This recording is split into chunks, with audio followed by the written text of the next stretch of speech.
This interview was absolutely insane. But yeah guys, leave a like on the video and subscribe with notifications if you haven't already, and so you don't miss any updates. But yeah, just take a look at this insanity. So what are you charged with?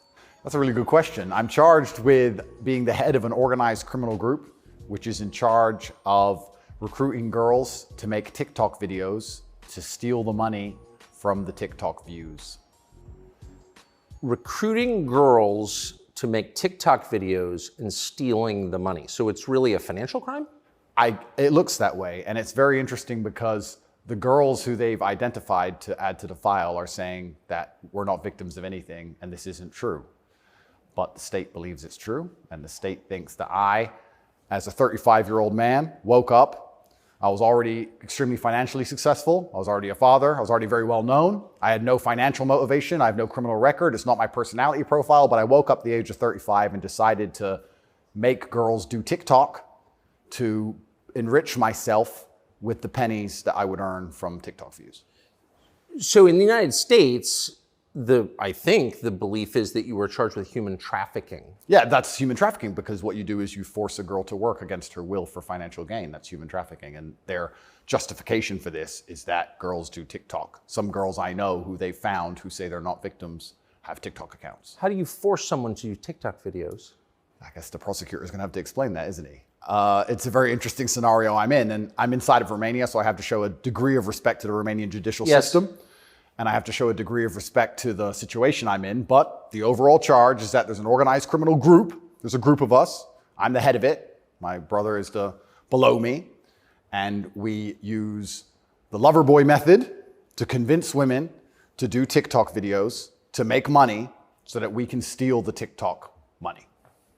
So there's no, just to be clear, you are not accused of pandering, of pimping, of forcing women to have sex with anybody. No, not forcing them to have sex, not restraining their movement, not stopping them from living a full life, but the fact that we are somehow convincing them to have TikTok. Very interesting. I don't think... But there's no actual... I'm asking you this because I do think it's a widespread belief that you were accused of pimping. Yeah, no, that's nothing to do with any of this case. Absolutely nothing. And it's kind of scary because the crime in itself of human trafficking is a unique one because they can ignore the statement of the victim. So the girls have come forward and said, this is insane. You've just picked us because we're near Andrew and we're his friends.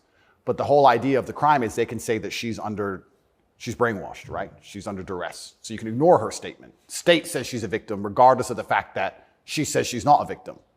So it's very interesting because the difference between sex and rape is consent, right? Right. But they remove all of that. They're like, nope, you're a victim. No matter what you say, we're deciding you're a victim.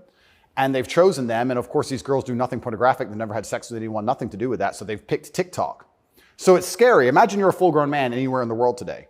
They can find two girls who have TikTok on their phone, which is every single female on the planet, and they can accuse you of forcing them to take the TikTok money. And even if the girls say they didn't do that, this isn't true, then you're still a human trafficker. But force, what does that consist of? Forcing someone to do something, are they accusing you of using violence or? No, they're accusing me, and this is the thing, they're accusing me of using the lover boy method, coercing them by being nice. And by the way, these charges presumably are public, so... They're public, and this is extremely serious, but if you actually analyze the overall case against me, they're saying that Andrew and his brother, by being nice men, convinced girls to have TikTok accounts and then take the money. And it's very interesting because inside of the entire case file, there's not a single financial transaction to us for money. What are the penalties? They're extremely severe, 5 to 10 years in jail. And I've already served, coming up now, 7 months in a form of jail. They can only hold So you are essentially incarcerated right now. Absolutely, I'm on house arrest. And that counts as jail. You can only be held 6 months without charge. I was initially picked up, thrown in a cell without charge. And I think the intention of the entire investigation at that point was to find the crime because they had very, very weak evidence. They contacted 2,000 people who know me or knew me. They tried very hard to convince some female somewhere to come forward and say something bad about me. The media machine, which works hands in hands with the justice machine, as you know very well, did exactly that. In fact, they offered bribes effectively. They'd call up ex-girlfriends and say, if you have anything bad to say about Andrew, we can pay you $50,000 for the story. And they tried very hard. They didn't find any evidence of anything. The They then released me on house arrest, and then 2 days before the legal limit in which they had to drop everything, they charged me with whatever they had from the beginning, which is very little. And now we have to wait for the Romanian judicial system to analyze the file and, God willing, throw it away. How long did you spend in jail? I was in jail for 92 days in a Romanian jail cell. What was that like? It was certainly an interesting experience. I won't lie and say it was easy. It was certainly very difficult. The uncertainty of it. It's a very uncertain situation to be picked up on just before New Year's Eve and thrown in a cell without charge. And I'm asking different prison guards and different prisoners, how long am I going to be here? One prisoner was like, I've been here 2 years. I was like, have you been charged? He goes, yeah, but I haven't gone to court yet. Like, everyone's been there for years. I thought I was going to be there for years. And it certainly takes a mental toll on you. And I think jail is a different experience when you know you're innocent. There was a guy in there for murder. He's like, yeah, I murdered someone, I'm in jail. You can your soul and your mind can accept the punishment for a crime. But when you've actually done nothing wrong, I think jail is a lot harder. Did you know why you were there? Not initially. So for about the first 2 weeks, I never actually got told in English what I was accused of because I was arrested on December 29th. There's New Year's. What were the circumstances of that? Yeah, December 29th, 5 a.m., the armed guards ran in this house. They spent all day searching the entire house. They're very interested in electronics, as most federal agencies are. And then they took me that evening and said, we're going to go and put you in jail for 24 hours. And after 24 hours, you see a judge, and the judge will decide if you stay in jail. And the judge decided I should stay in jail. What did you do? I mean, who'd you call? I had a lawyer, and my lawyer came and he said, we need to analyze the case file. We need to see what they have against you. You're being accused of human trafficking. I was like, human trafficking? That's insane. Who? When? What? I went to jail, and then I was given all this paper in Romanian. I don't speak Romanian, although I live here. And then I was waiting for the translation. So I think it's about 2 weeks before I finally got the papers in English to understand why I was in a jail cell. And then I really understood how insane the accusations were. What is human trafficking? Yeah, so the overall, my understanding of it, they're saying that human trafficking is when you convince a woman to do something she doesn't want to do for financial gain. And there's different methods you can do that. You can do that through force, and you can also do that through emotional coercion. I think most people, just speaking from the American perspective, most people believe that human trafficking is effectively slavery, selling human beings. That's what I believe as well. Absolutely. And this is the thing that's so interesting. When you finally end up the enemy of the matrix and they use the legal system as a weapon to punish you for having an opinion, you realize how subjective the law is, right? Because it can be a weapon. When you have something subjective, you can just pick and choose. So if they sit and say, human trafficking is a woman doing something for financial gain against her will via emotional coercion. Well, he knows these two girls, they have TikTok accounts. Emotional coercion? Convincing her. That's what I'm accused of, because they have no proof of me doing anything wrong. So they said, he's convinced these girls to do TikTok for money. The girls have said this is not true, and the state is denying their statement, saying, no, you're brainwashed, it is true. And I went to jail. So how is the state, so the state is trying to coerce the women, so how is the state not committing human trafficking by the same definition? Well, absolutely, it's very interesting. It's very interesting that you can sit someone down and tell them they're a victim when they say they're not a victim. You're a victim of being coerced, and we're going to try to coerce you into conceding you were coerced. Exactly, it's a very interesting scenario. And okay. Yeah, and it's a very interesting scenario, and it's up until this point, no judge has looked at the evidence of the case. So up until this point, I've been to court a bunch of times. But the only reason I was in court was to discuss my preventative detention. So under Romanian law, if you being free can impede the investigation, you should stay in jail. So the judge agreed that, yeah, maybe if he's free, he can damage this investigation because they're trying very hard to get something on this guy. So I've done a bunch of jail time. And now it just begins, the judge is going to look at the case. And like I said, God willing, I still have enough faith in the Romanian judicial system that she's going to look at this and go, this is not a crime. Or you're aware of the media coverage of this, however. So you're in jail for 90 days or more, and the rest of the world is talking about you. Do you know what they're saying? They're saying very heinous things, and I would hate to come across as a conspiracy theorist, Tucker, but I kind of have a feeling that this might be something to do with my influence and an attempt to slander my name. Perhaps I'm crazy. But the fact that they chose such a heinous crime, and they reported it so heavily, and they won't shut up and keep repeating basically a slander attack day after day after day. Also considering the fact that other people who genuinely commit heinous crimes have far more favorable press coverage. I don't want you to think I'm a conspiracy theorist. Please, Tucker, I would hate for you to come here and call me crazy. but something very strange about it. And I think What, when Jeffrey Epstein's friends call you immoral? Yeah. The goal of it is certainly to slander my name. And I like to see it as a litmus test. I like to see it as an intelligence test. Anybody who wakes up and looks at me and goes, he's a human trafficker because of TikTok, they're fully gone. So, but from the West, just to defend the average news consumer in the West. Sure. Andrew Tate, kind of an outlaw. Yep. Lives in some palace in Romania, wherever that is. Yep. And Romania sounds like the kind of place where human trafficking is like the main industry. A lot of it happens here. That's what's so crazy about it, right? What's so crazy is if they really wanted to find a human trafficker, I think they could probably do it quite easily. But they managed to get me. That's certainly the perception.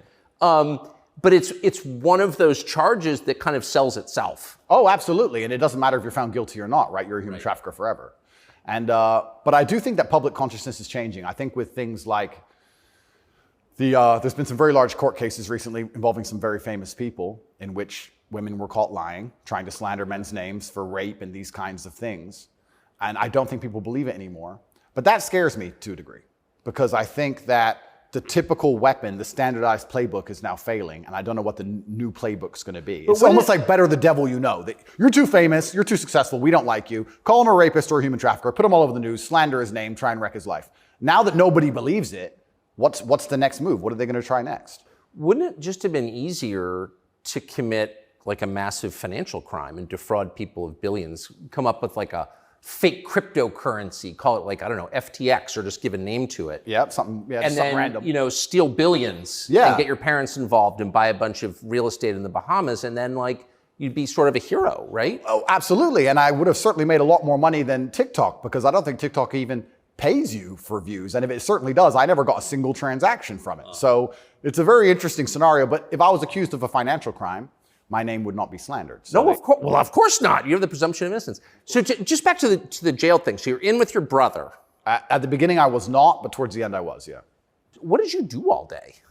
It's a good question. I looked at the wall, stared at the wall, smoked cigarettes, lots of push-ups, read the Quran. You smoked cigarettes, did push-ups, and read the Quran. Basically, yes, and certainly had some introspective moments. Tried my best to get out, tried my best to via my small phone calls, understand what's happening in the outside world. Tried to make sure that the people I love and care about are taken care of, because I'm the man of my family, and I'm also the man of quite a large, I wouldn't say empire, but life. And there's a whole lot of people who rely on me. You know, you have staff and families, you have children and families. I know the feeling, yeah. So when you're plucked from that, it's kind of strange. You're in jail, and you're concerned for yourself, but your primary concerns are also all your duties as a man. I have duties as a man. I don't want children to starve. You've got a whole tribe. I've got people to pay. So it was very, very frustrating, constantly trying to make sure everybody else was okay and feeling helpless. That's what hurt me the most.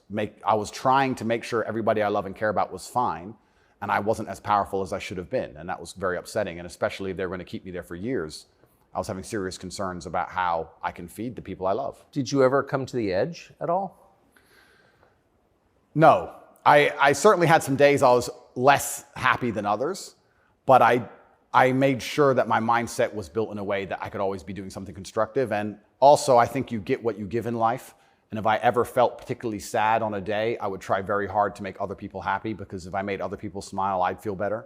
So even the dinner ladies or the prison guards, I'd try very hard just to make people smile. I know it sounds silly. Some of the prison guards were more open than others, but there was a couple prison guards who were ice cold, who didn't want to say a word to me, and were like, "Hey, bro, your hair looks amazing," and he just stare at me like he wants. Shut up. But I just try my best to cheer people up, to cheer myself up, and as a man, all you can do is just find the resolve to continue doing the best you can in the current circumstance. So, what were the other prisoners like?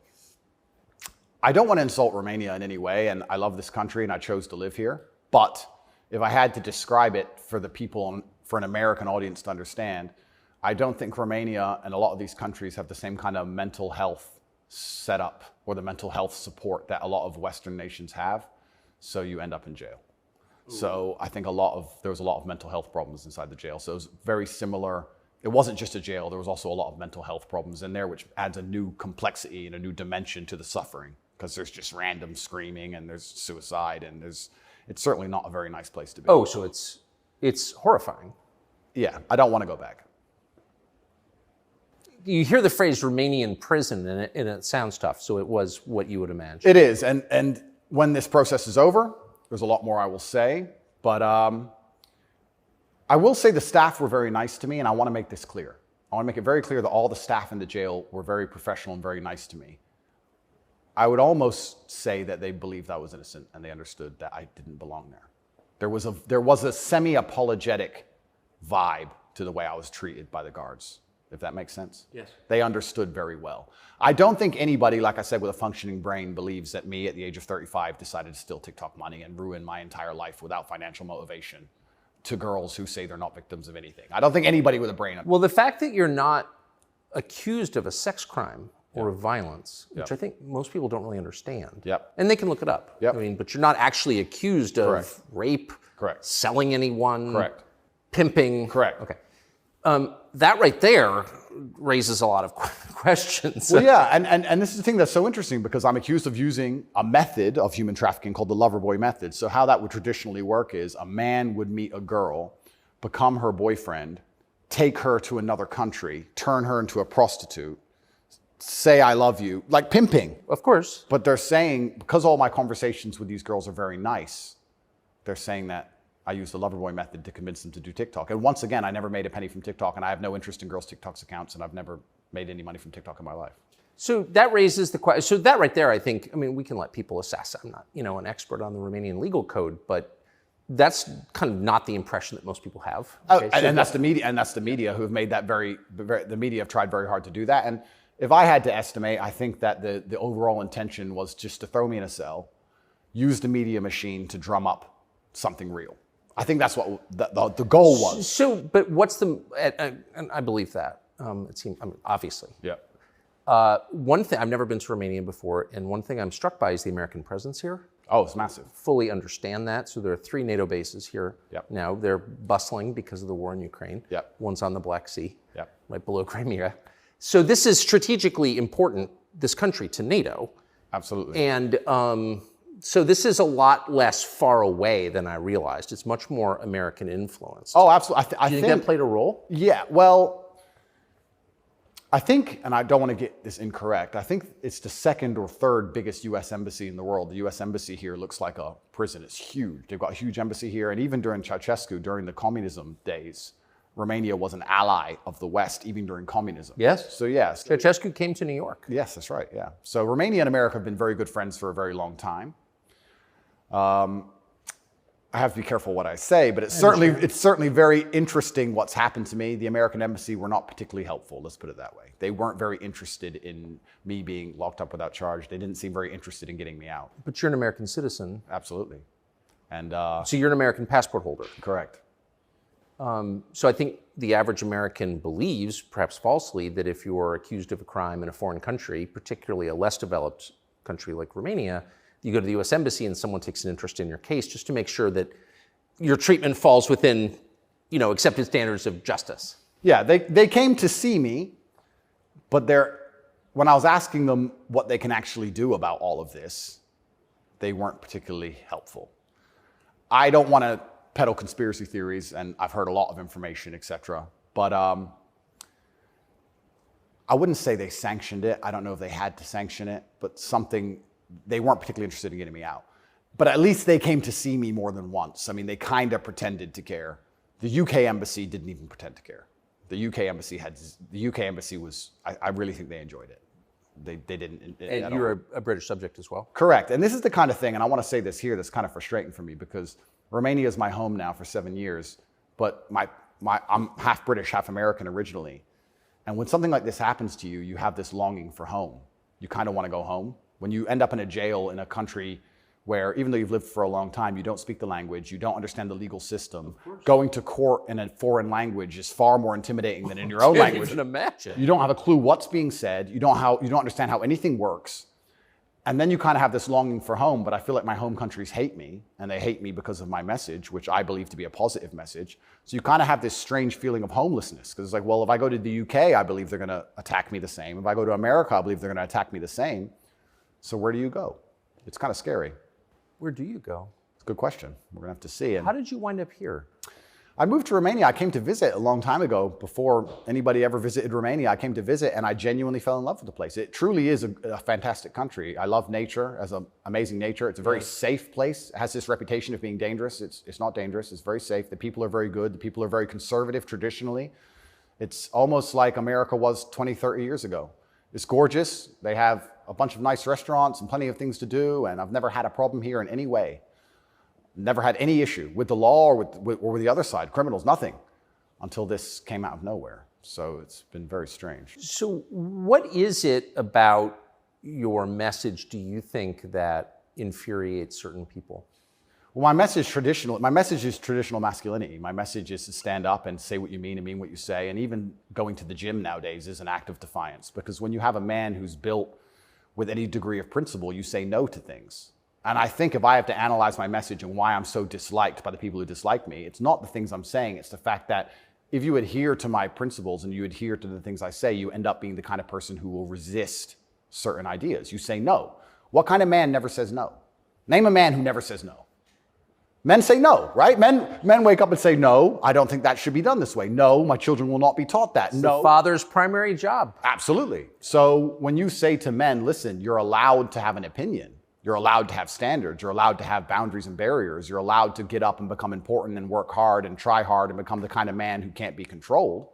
Then you're seen as an enemy. And especially with the massive influence I've gained, I think they look at me and go, he's helping men resist the slave programming. We don't need him around. We need to empty their brains so we can inject the slave programming and convince men to be eunuchs. Because once you're eunuched, then you're not a threat. I think I buy that. Because your message, I'm not the world's expert on your message, but I've seen a lot of it, and it's not explicitly political, actually. No, it's not political at all. And their original attack before this Matrix attack is they weaponized virtue, which is what they usually do. There's no genuine virtue inside of these people. They weaponize virtue. They find a virtue, and they turn it into a bullet, and they shoot at you. I'm sure you know very well. Yeah, I've heard. Yeah. I was a misogynist for the longest time just for saying that men should have standards. If you tell a man he can have standards in a relationship in any way, you're a misogynist. It's actually very interesting because what does that mean to have standards in a relationship? But this is the thing that's so interesting about it, because they've gendered the argument when I never did. I said as a man, you shouldn't have a girlfriend who is a liar and a cheater, and you also shouldn't have male friends who are liars and cheaters. You shouldn't be around dishonest people, yes, male or female. Amen. And they gendered it and said, he's a misogynist. He's saying that men should only act this way with women, etc. I said that men should have standards, and you should have protocols that you're prepared to accept, and you should have hard parameters. And if a woman doesn't want to adhere to those parameters, that's her decision, and it's her prerogative, but you don't have to stay with her. Why should you? What's wrong with that? Well, that's teaching men to say no. They don't want men to say no. So are you arguing that it's better to be with a virtuous woman? I think so, yes. I know that's crazy. No, I'm serious. I mean, I am, Tucker. I don't want to. That seems like good advice. I don't want to come across as extreme. But yes, I am. And what's actually funny is I really believe most of the things I'm saying were accepted by absolutely everybody 15 years ago, 10 years ago. And now it's public enemy number one. And it's because of the mass influence I have. At one point, I became the most Googled man on earth. At one point. And it's a scary situation I'm in. But if you're arguing that it's really important for a man to find a good woman, a decent woman, an honest woman, that's the truest thing that's ever been said. I Absolutely. mean, that's the most important thing any man can do. I mean, I can just tell you firsthand. Oh, thank you very much. Married 32 years, that's the most important thing. And you think saying that angered people? Absolutely, because I'm arguing the only way to do that is via masculine excellence. I'm saying in the world we live in today, it's hyper-competitive. And if you want to be the kind of man that has the choice of women to choose a good one, you need to be an excellent man. It's no longer acceptable for you to just be an average Joe or below average. You have to get up and you have to work hard and you have to be smart and interesting and you have to be charismatic and make some money and be in good shape and you have to try very hard. And unfortunately for them, if you follow that path as a man and you become successful in those realms, you end up being the kind of person who resists enslavement. You become the kind of person who wakes up and says, no, I don't believe in that. That doesn't make sense to me. I can't imagine a better message than that. If you want a good society. So then you have to argue and sit and say, do these people want a happy, functioning society or do they want something else? What do you think? I think that I would never kill myself. And I also... Just throwing that out there? And I also think that when you want to conquer a society, you kill the military-age males. That's what you do. That's the first thing they've ever done. They walk in and all the men have to have their throats cut. They can't perhaps do that, but they can certainly cut your balls off, and then you can't resist. And I think there's certainly a movement to ensure that there's very little resistance left inside of the number one demographic, which is required to resist oppression, which are military-age males. And they don't want those kind of people waking up with any kind of self-respect or standards, or to say, no, I don't accept this. I do not need a 9th injection. They don't want that. They want you to sit and say, I don't need it, but the news said so, so oh well. So in the one interview that you and I did, you had a line that I've been thinking about ever since. I thought it was so interesting. I never thought of it before. You said that a lot of people went along with the vax, and that you didn't judge them because facts change. But now that we know that a lot of what we were told was wrong and some of it was a lie, it is a requirement of your own dignity, of your own self-respect to say so. Completely. And people should apologize. I really do believe. And I have nothing against the people who fell for the propaganda, fell for the programming, and took the vaccine. Yes, I agree. Fine. But you should wake up and say, I was fooled. I've learned my lesson. I will not be fooled again. But if you were fooled by the MSM and took the injection, and you continue to be fooled, and you've not self-reflected, and you've not realized that they lied to you the entire way, and you now believe the new bunch of lies that are all over the television, then there's something wrong with you. Or you don't care that you were lied to. You don't care that you were lied to, because I think a lot of this is actually genuinely cowardice. I think it's a very easy worldview. The life is easier if you accept the news tells the truth. Yes. Everything they want me to believe is true. Everything's nice and simple. Good guys, bad guys, doop-de-doop-de-doo. And if you want to actually wake up, it takes a degree of bravery, because then you have to destroy your entire worldview, everything you've ever understood and everything you're told, and you have to really look at the world and go, oh, this is a mess. And that takes bravery. And once again, that's why they don't want men to be brave. They want you to sit there and go, oh, it's easier if just, CNN said, so it must be true. And it's cowardice. And they're trying to instill cowardice in all of us. That's what they're trying very hard to do. And I think even just me as a person, the people who hate me, my detractors who dislike me so much, even if I say nothing, I just turn up, big, bald, strong, fast car. It's just me. I'm like the enemy to them, because I symbolize men who don't comply. And not don't comply in a negative law-breaking way, but don't comply if we don't agree with that, or we don't see common sense in that, we're going to politely decline. And that's simply not allowed. What's it like to have the prospect of prison hanging over you? I think that I like to believe that this is a test from God. I like to believe that if you become the most Googled man in the world for saying that you have mental resilience, that God is going to make sure you don't have that degree of fame without testing you. I like to believe that God comes along and says, yes, I've allowed you to become the top G. We're going to see if you really are the top G. I believe that's how the world works. It's certainly intimidating, especially knowing you're completely innocent. But I believe it's a test, and I believe it's my job to pass the test for my ancestors and for people watching over me and for God. And I think I have to do the absolute best I can possibly do in the scenario and the circumstance, regardless of whether I win or lose. I still believe I'm going to win because I've seen the case file and I've seen that no laws have been broken. But even in the very unfortunate circumstance that this matrix attack goes deep enough to throw me into a jail cell, I think I should handle it like a man. I think I should stay and finish the process, and I should walk with my head held high and suffer as much as I need to suffer to stick by my convictions and know that I'm an innocent person. And I refuse to break. I refuse to cry. I refuse to be depressed about it. I'm going to wake up and I'm going to smile regardless. And regardless of what happens to me, I want everyone to know that, one, I would never kill myself. And two, I think that as a man, there's always going to be a degree of pain and suffering in your journey. I don't think you're ever going to become a successful man or be good at being a man without pain and suffering. And there's many times in my life where something terrible happened to me, and at the time, if I could change it, I would have. But retrospectively, you kind of look back and go, you know what, that was formulative for me. That's right. That is what God decided I needed to become who I became. So all of the pain and all the suffering I've ever gone through in my life ended up, in the end, building me into the person I am, and I'm proud of who I am. So if God decides I need to go back to a Romanian dungeon for however many days, then all I can do is accept it and accept his plan and accept that it's going to make me a better person and so deal with you it. see the hand of God in your life? Absolutely. I think that he is the best of planners. And like I said, if you retrospectively analyze all the times in life you wish you could have changed things, yes, he knew better. And I'm going to have to accept that. When did you conclude that? I guess I always kind of knew. I was atheistic for a while when I was younger. But as you get older, you start to look at the world and understand that the thing for me was actually, I guess, a scientific principle. It was Newton's law of equal and opposite force. If there is evil in the world, and I'd like to think we both agree there certainly is, yes, there has to be an equal and opposite force, which is good. And I would like to think that that is God. Even the idea of God as a notion, even just as a concept, if that idea of God resists evil, then God is real.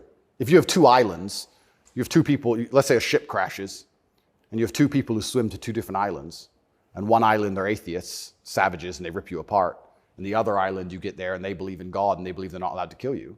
Even just their idea of God saved your life.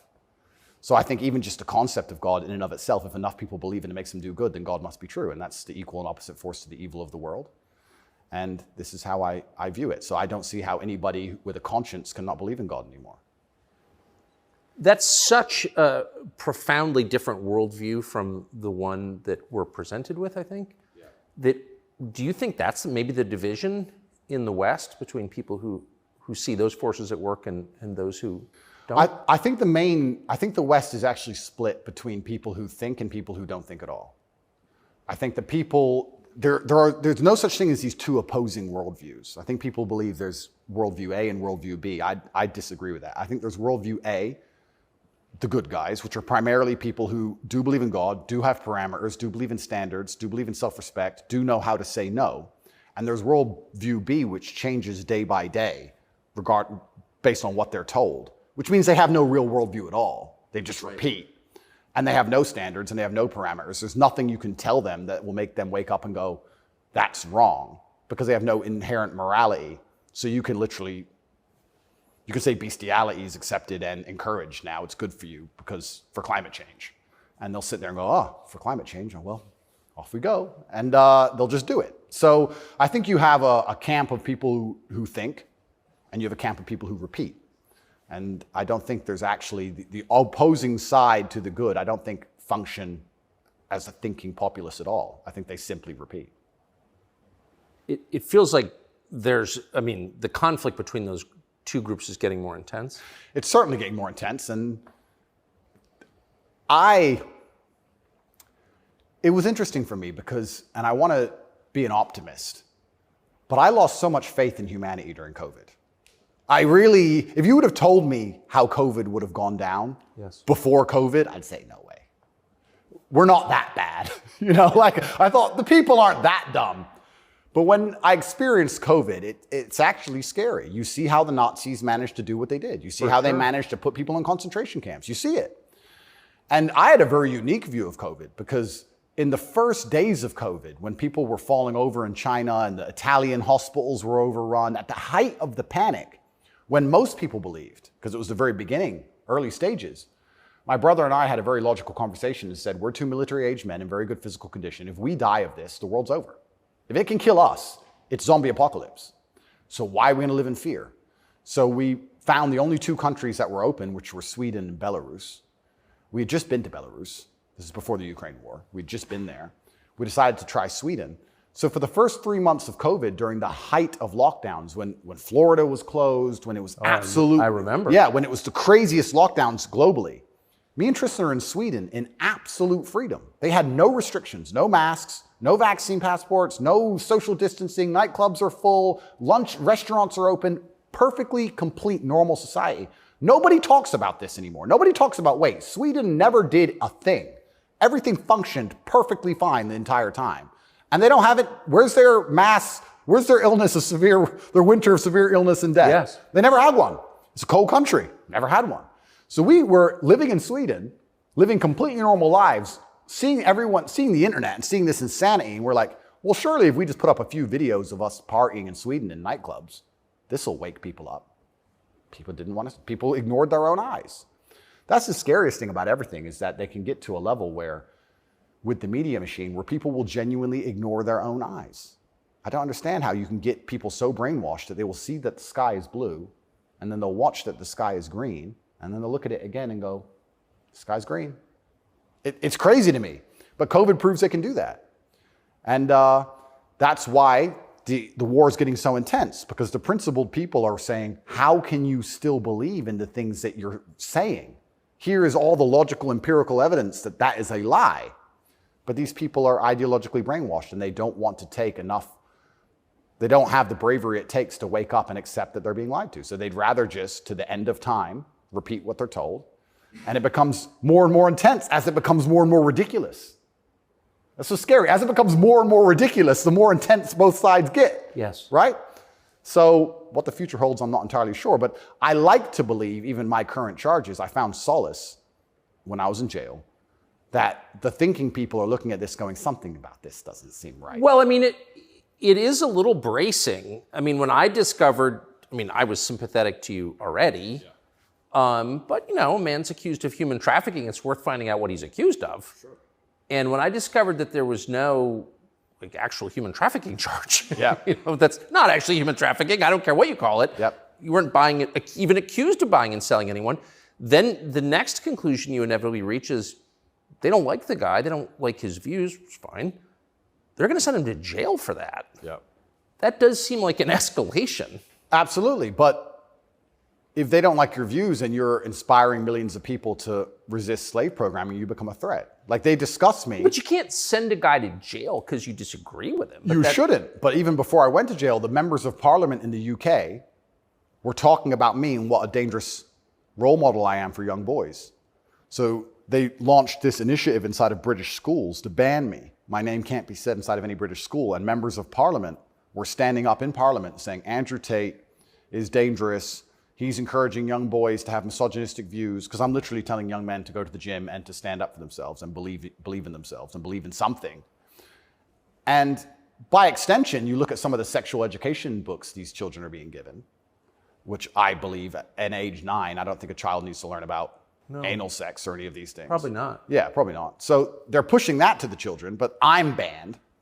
Well, they're also pushing weed and video games on boys. Oh, completely. And you can listen to rap music about killing people all day long. And there's a whole, and Lil Nas, he can have sex with the devil in his music videos. That's fine. But I'm dangerous for saying go to the gym. And once I realized what was scary to me is, I said this to my brother. I said, once the parliament's discussing you, you're basically considered a national security threat at this point. You're a threat to national security at that level. And then all bets are off. Right? What about the UK? So the UK has become more authoritarian than anywhere in the Persian Gulf. Correct. How did that happen? Yeah. And it's, like I said, it's very interesting because people still, the people on Camp B who don't think, a lot of them believe that the law is fair. I've had people say to me, oh yeah, what they're doing to you is garbage. You need a lawyer. So yeah, I do need a lawyer, and I do have a lawyer. Thank you. But it's not that simple, unfortunately. You know, the law is very subjective. And if they want to attack you with it, they're going to do a very good job of attacking you with it. And that's what the UK does. The UK have these laws which are extremely subjective, and they can use it as a weapon to basically silence anyone they decide. But or why? hurt anyone they decide. England is the birthplace of free speech, Completely. Of habeas corpus, of kind of framework of liberal democracy that we thought we believed in. Yep. And now it's a country where people are arrested for praying. Well, what happened? Good question. And there's a saying that I heard, and I don't know who said it, but he said that a sick country adopts laws like a dying man will try medicine. And I think that the UK is failing in real time. If you look at it in any metric, whether it's living standards, whether it's crime rate, any metric you can measure the success of a country by, it's fallen off the cliff. It's becoming more and more expensive to live there. The education system's gone down the pan. London is the stabbing capital of the world. You're not safe to leave your house. So their answer to this is just more and more and more laws. And unfortunately, as they do that, they're not even intelligent enough to actually attack the people who are doing genuinely bad to the world.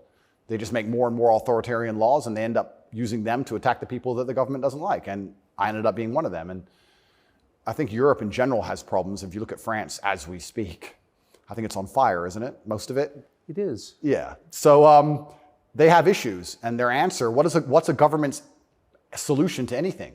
Law. What can a government do? No matter what. But they're not laws that are aimed at fixing the problem that's right in front of them. No, they're laws aimed at fixing the person who's talking about the problems. So why don't you get rid of the guy who tells everybody? Isn't that easier? Tucker? Why fix any of this? If we just shut him up, They won't know. No, but that's like responding to a heat wave by breaking your thermometer. Completely right. That's the plan. It's insane. Plan one is to break the thermometer. We might deal with the heat wave a bit later. But get air conditioning. No, let's break the thermometer. For now, there's too many people talking about the heat wave. So let's just break that. And then later on, maybe when we have time, we'll do something about the actual issue. It does seem like a lot of this is an effort not to talk about the real thing in Europe anyway, which is migration. Yeah. And the UK, formerly known as England, and France have both been completely changed by people from other countries. Yep. And who I'm sure have added good things too. I mean, I'm not, you know, but they've changed them, and in general, they're not better countries. And like, why can't anyone admit that? But this is what's really interesting to me about what's happening, because we're talking about masculinity and men who say no and men who stand up. But there has to be balance, right? Yeah. Everywhere in the world, there has to be power balances. If there's not a balance in power, there's going to be a vacuum, and that's going to be filled.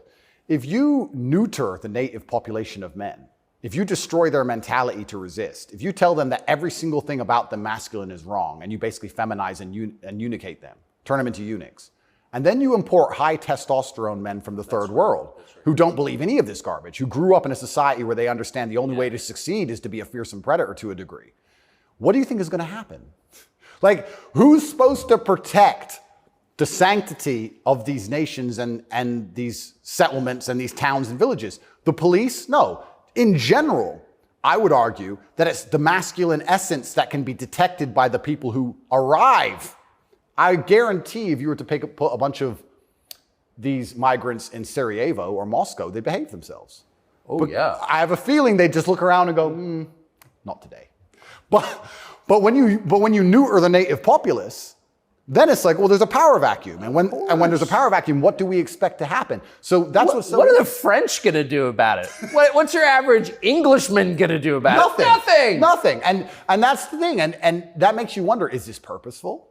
Like, why these two actions of neutering the native populace and importing these high testosterone third worlders are so at odds with each other.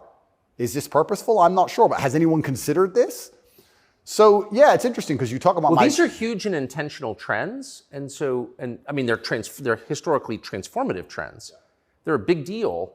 And so they're probably not happening by accident, right? There's got to be some intent. How could there not be? That's right. And how do they expect all of this to end? And this is exactly what's happening with migration. The problem with migration specifically is that there's no native masculine populace to enforce any degree of culture or boundary or parameter. And like I said, I would argue the point, and I've been to Sarajevo and I've been to Moscow, I've been to these places and I've seen there's a whole bunch of migration and everybody seems to just behave a little bit differently. And I think that's because people understand. That men live here? That men live here. Yeah. If you turn up in someone's house and their house is pristine, you're probably going to take your cup and you're going to go put it in the kitchen. But if you turn up in somebody's house and it's a fucking mess and nobody respects the house and nobody cares and the man is drugged out of his mind, half asleep on the couch, what are you going to do with your cup? You're going to leave it there. You don't give a shit. If you turn up to the Western world and look at it. Then you're going to hit on his wife. Absolutely. So what do we expect to happen in these scenarios, right? And it is purposeful and it is scary that even me just telling men to go to the gym is seen as an act of defiance to the point where I have to be punished. I must go to jail. I must be silenced. The thermometer must be broken. If at the end of all of this, no matter what happens, do you plan to stay in Romania? I love Romania. I love this country. And if I am found not guilty, I will stay in Romania, yeah. I will still stay here. I don't believe in running away.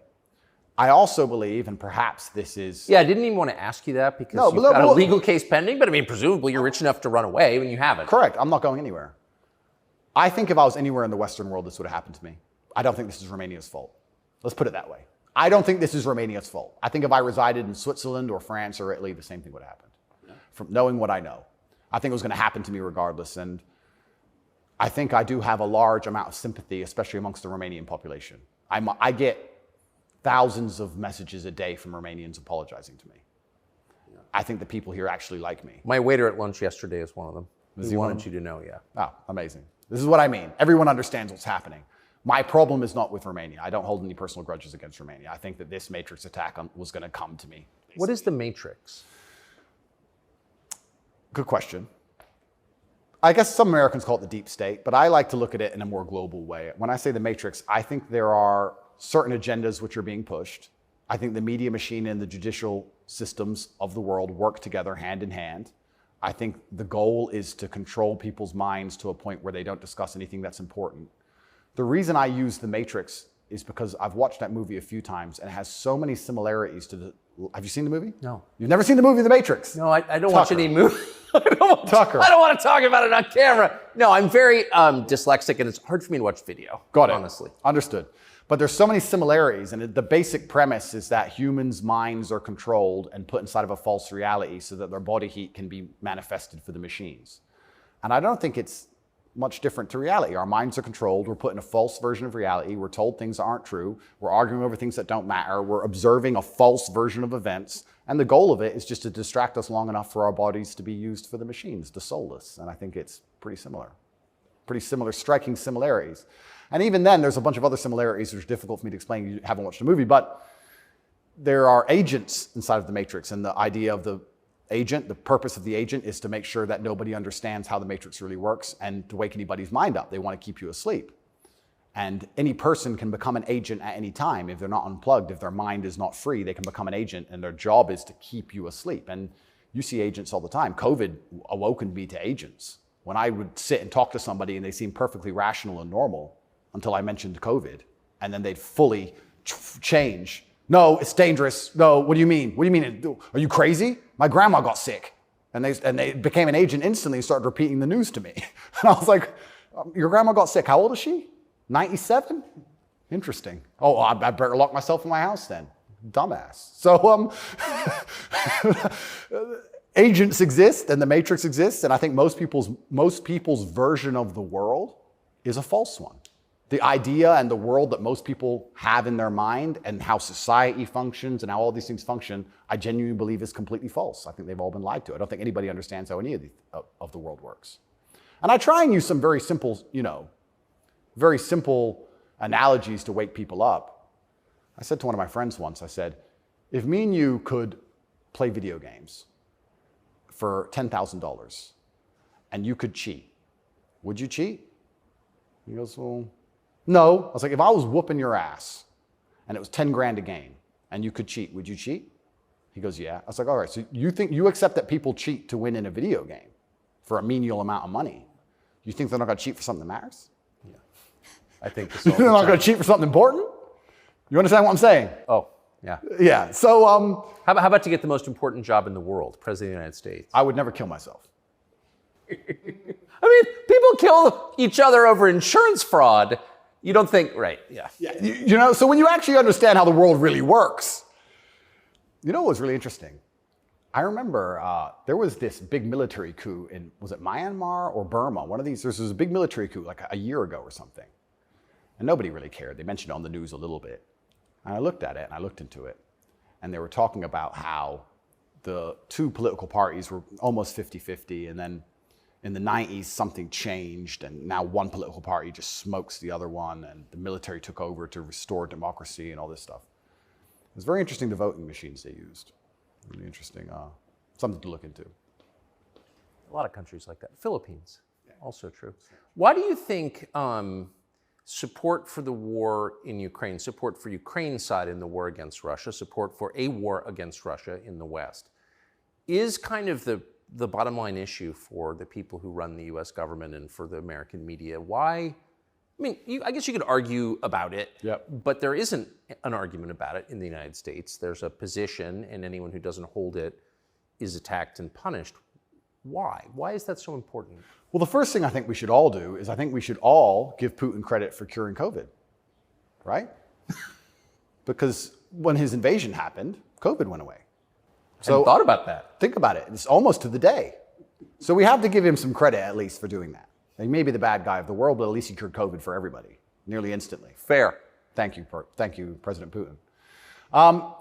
Yeah, I, up until this point, never really commented too heavily on politics. Yes. But I understand very well, I like to believe what's happening with Ukraine and Russia.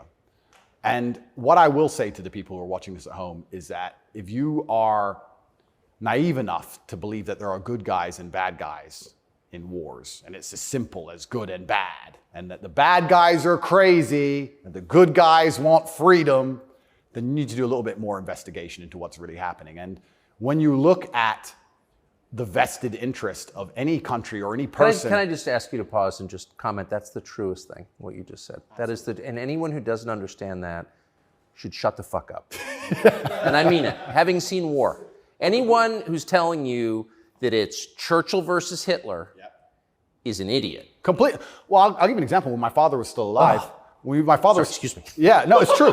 When my father was still alive, my father died 6 or 7 years ago. I was a lot younger. The war in Afghanistan was going on. He died 6 or 7 years ago. How old was he?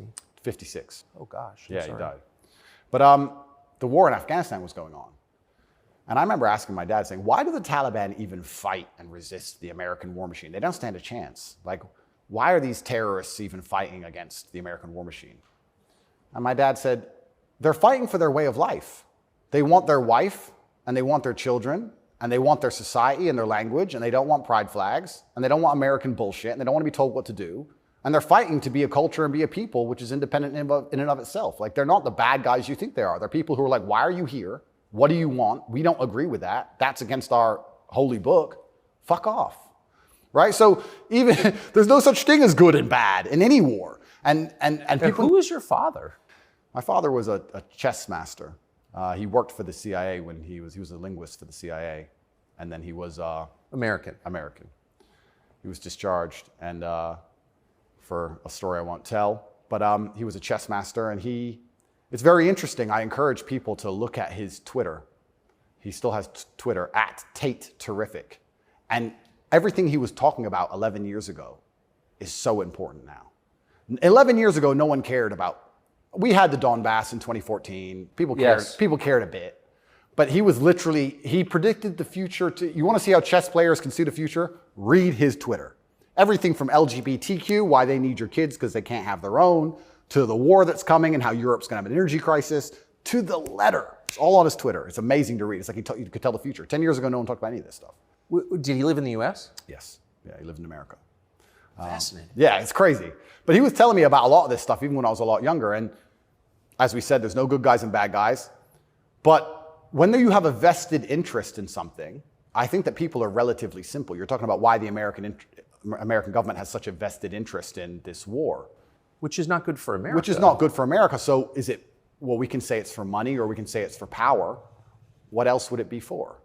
What, is it really for freedom and democracy? Well, I think that's already been destroyed by Zelensky, hasn't it? So yes. What is it for if it's not for money and power? And then you say, well, who's the money and the power going to? These are logical conversations. This is a very logical thought process. I agree. You know, wouldn't it be interesting to say, okay, I woke up, I'm an American. I would never kill myself. I woke up, I'm an American. Why does America care? Well, I guess it's for money or power. There's no other reason. Okay, well, America wants to be a rich, powerful country. That's fine. Is the money and power going to America, or is it going to a select few individuals? Are those select individuals interested in me and my life? Do they care about benefiting me? Do I need to support the power grab of these select few individuals? Is that going to be a smart move for me to make, for me to have the best possible human experience? Like, this is a very logical thought process. Yes. People don't seem to think anymore. They believe that there's a good guy and there's a bad guy, and one team's completely good and one team's completely bad. One team's crazy. They often use the word crazy because to be completely bad, you have to be crazy, right? So you're crazy. He's crazy just for no reason. Reasonless.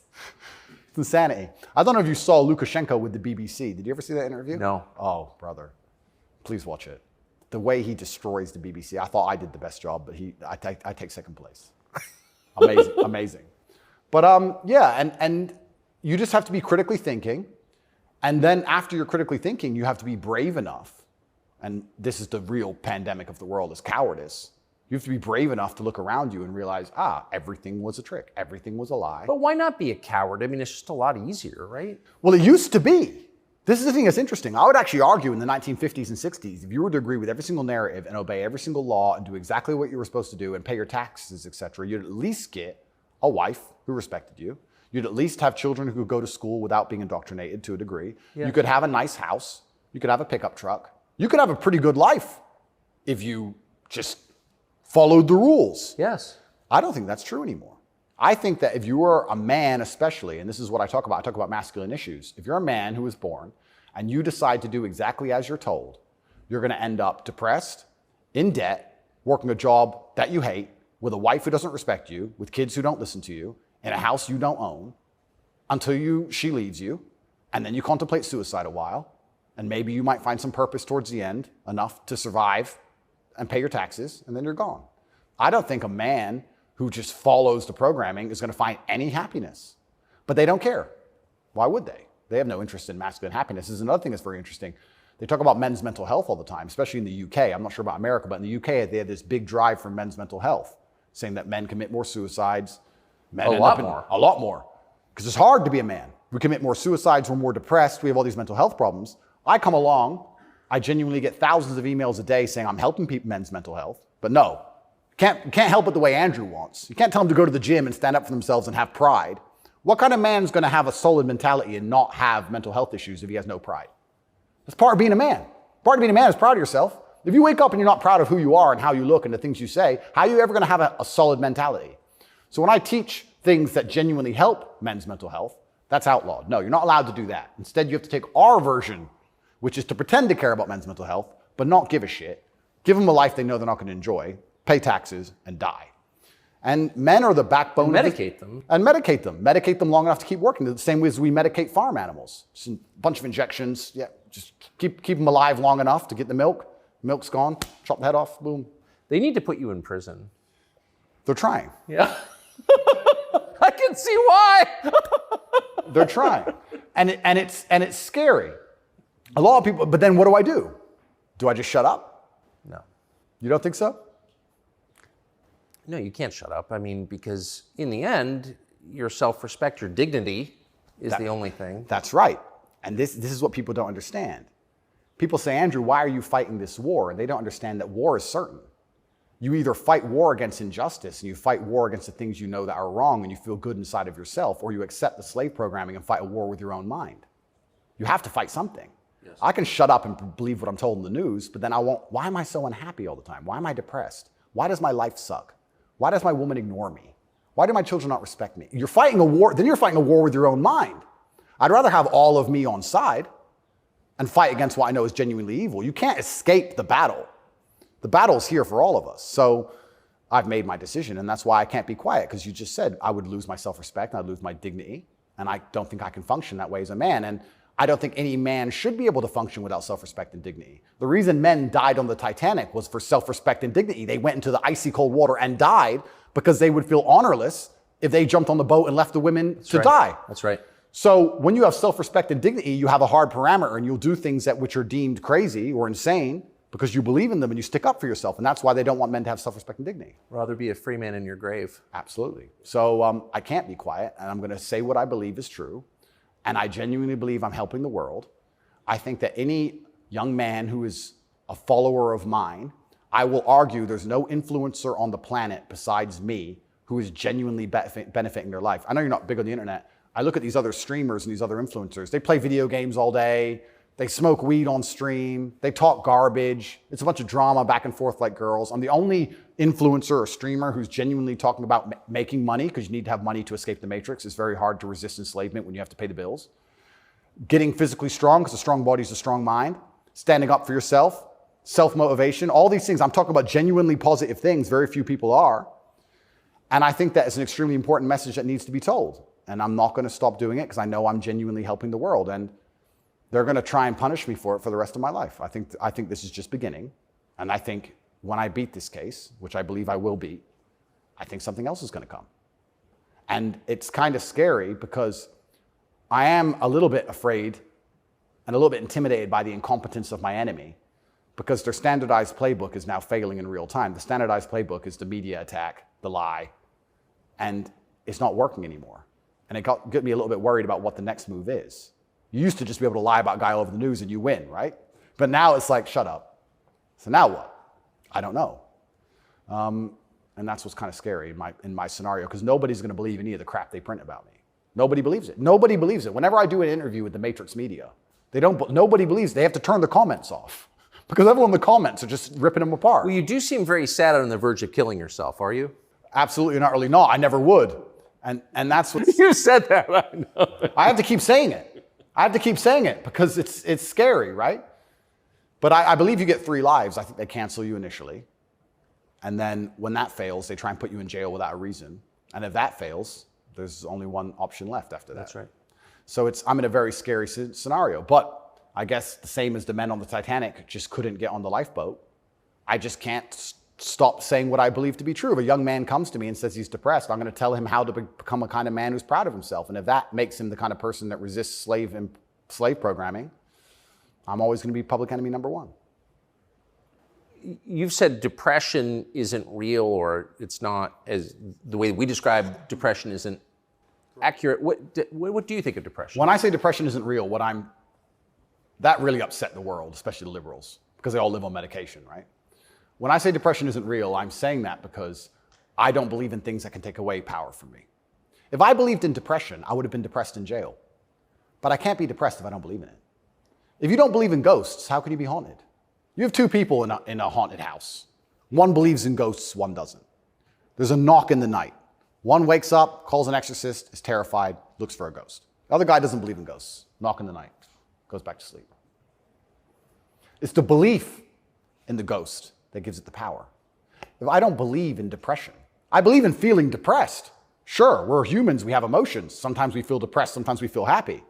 I don't believe in the idea of becoming a depressed person who has depression. I don't believe in that. I don't think that's possible for me.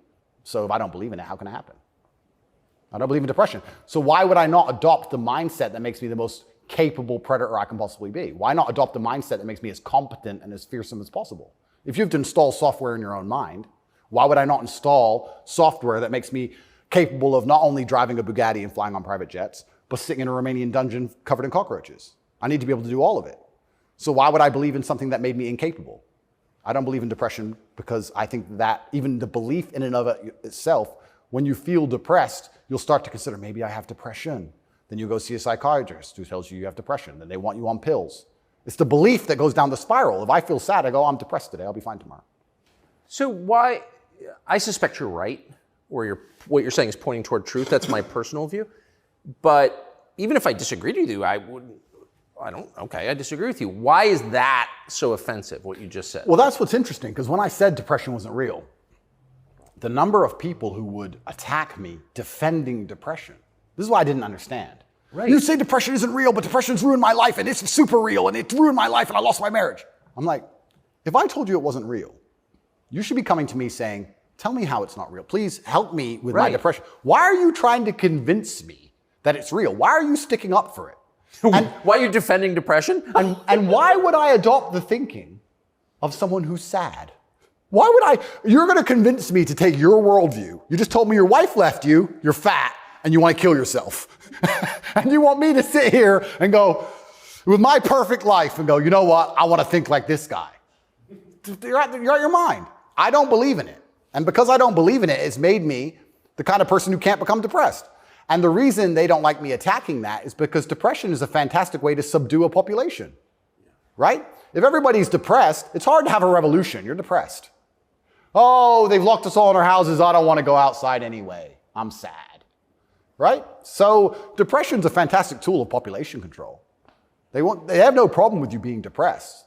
They have a problem with you being the opposite, principled and energetic. No, you don't want principled, energetic people. That's a problem. Bunch of depressed people, easy. If you had to invade a country, would you rather the opposing army be principled and energetic or depressed? I'll tell you, I would not want to be invaded by a cheerful army. Absolutely. That's scary. They're having too much fun, right? You want them all to be depressed. So a morose army is easier to defeat. I agree. Absolutely. So depression is a defended idea. You're not allowed to even talk about it. You're not allowed to help people get out of it, right? They like the idea of a depressed population. And this is what I say to people. Now, I'm not stupid. I understand like PTSD is real. I understand mental health is real. I'm not saying that, but I say if you're an 18-year-old boy or 18-year-old man and your life is pretty much okay, bacteria didn't steal your eyesight, which could have happened. You never had a car crash and lost both of your legs, which could have happened. You're actually very fortunate. And you wake up and you say, I'm depressed. I think you're an idiot. I don't think you're depressed. I think you've been psyoped. I think you feel a little bit of depression and you can fix that by changing your life. I think if you became rich and strong and smart and successful and you worked hard and you dedicated yourself and you were motivated and you tried your very, very best to become excellent, you probably wouldn't feel depressed anymore. which means it's not a disease, is it?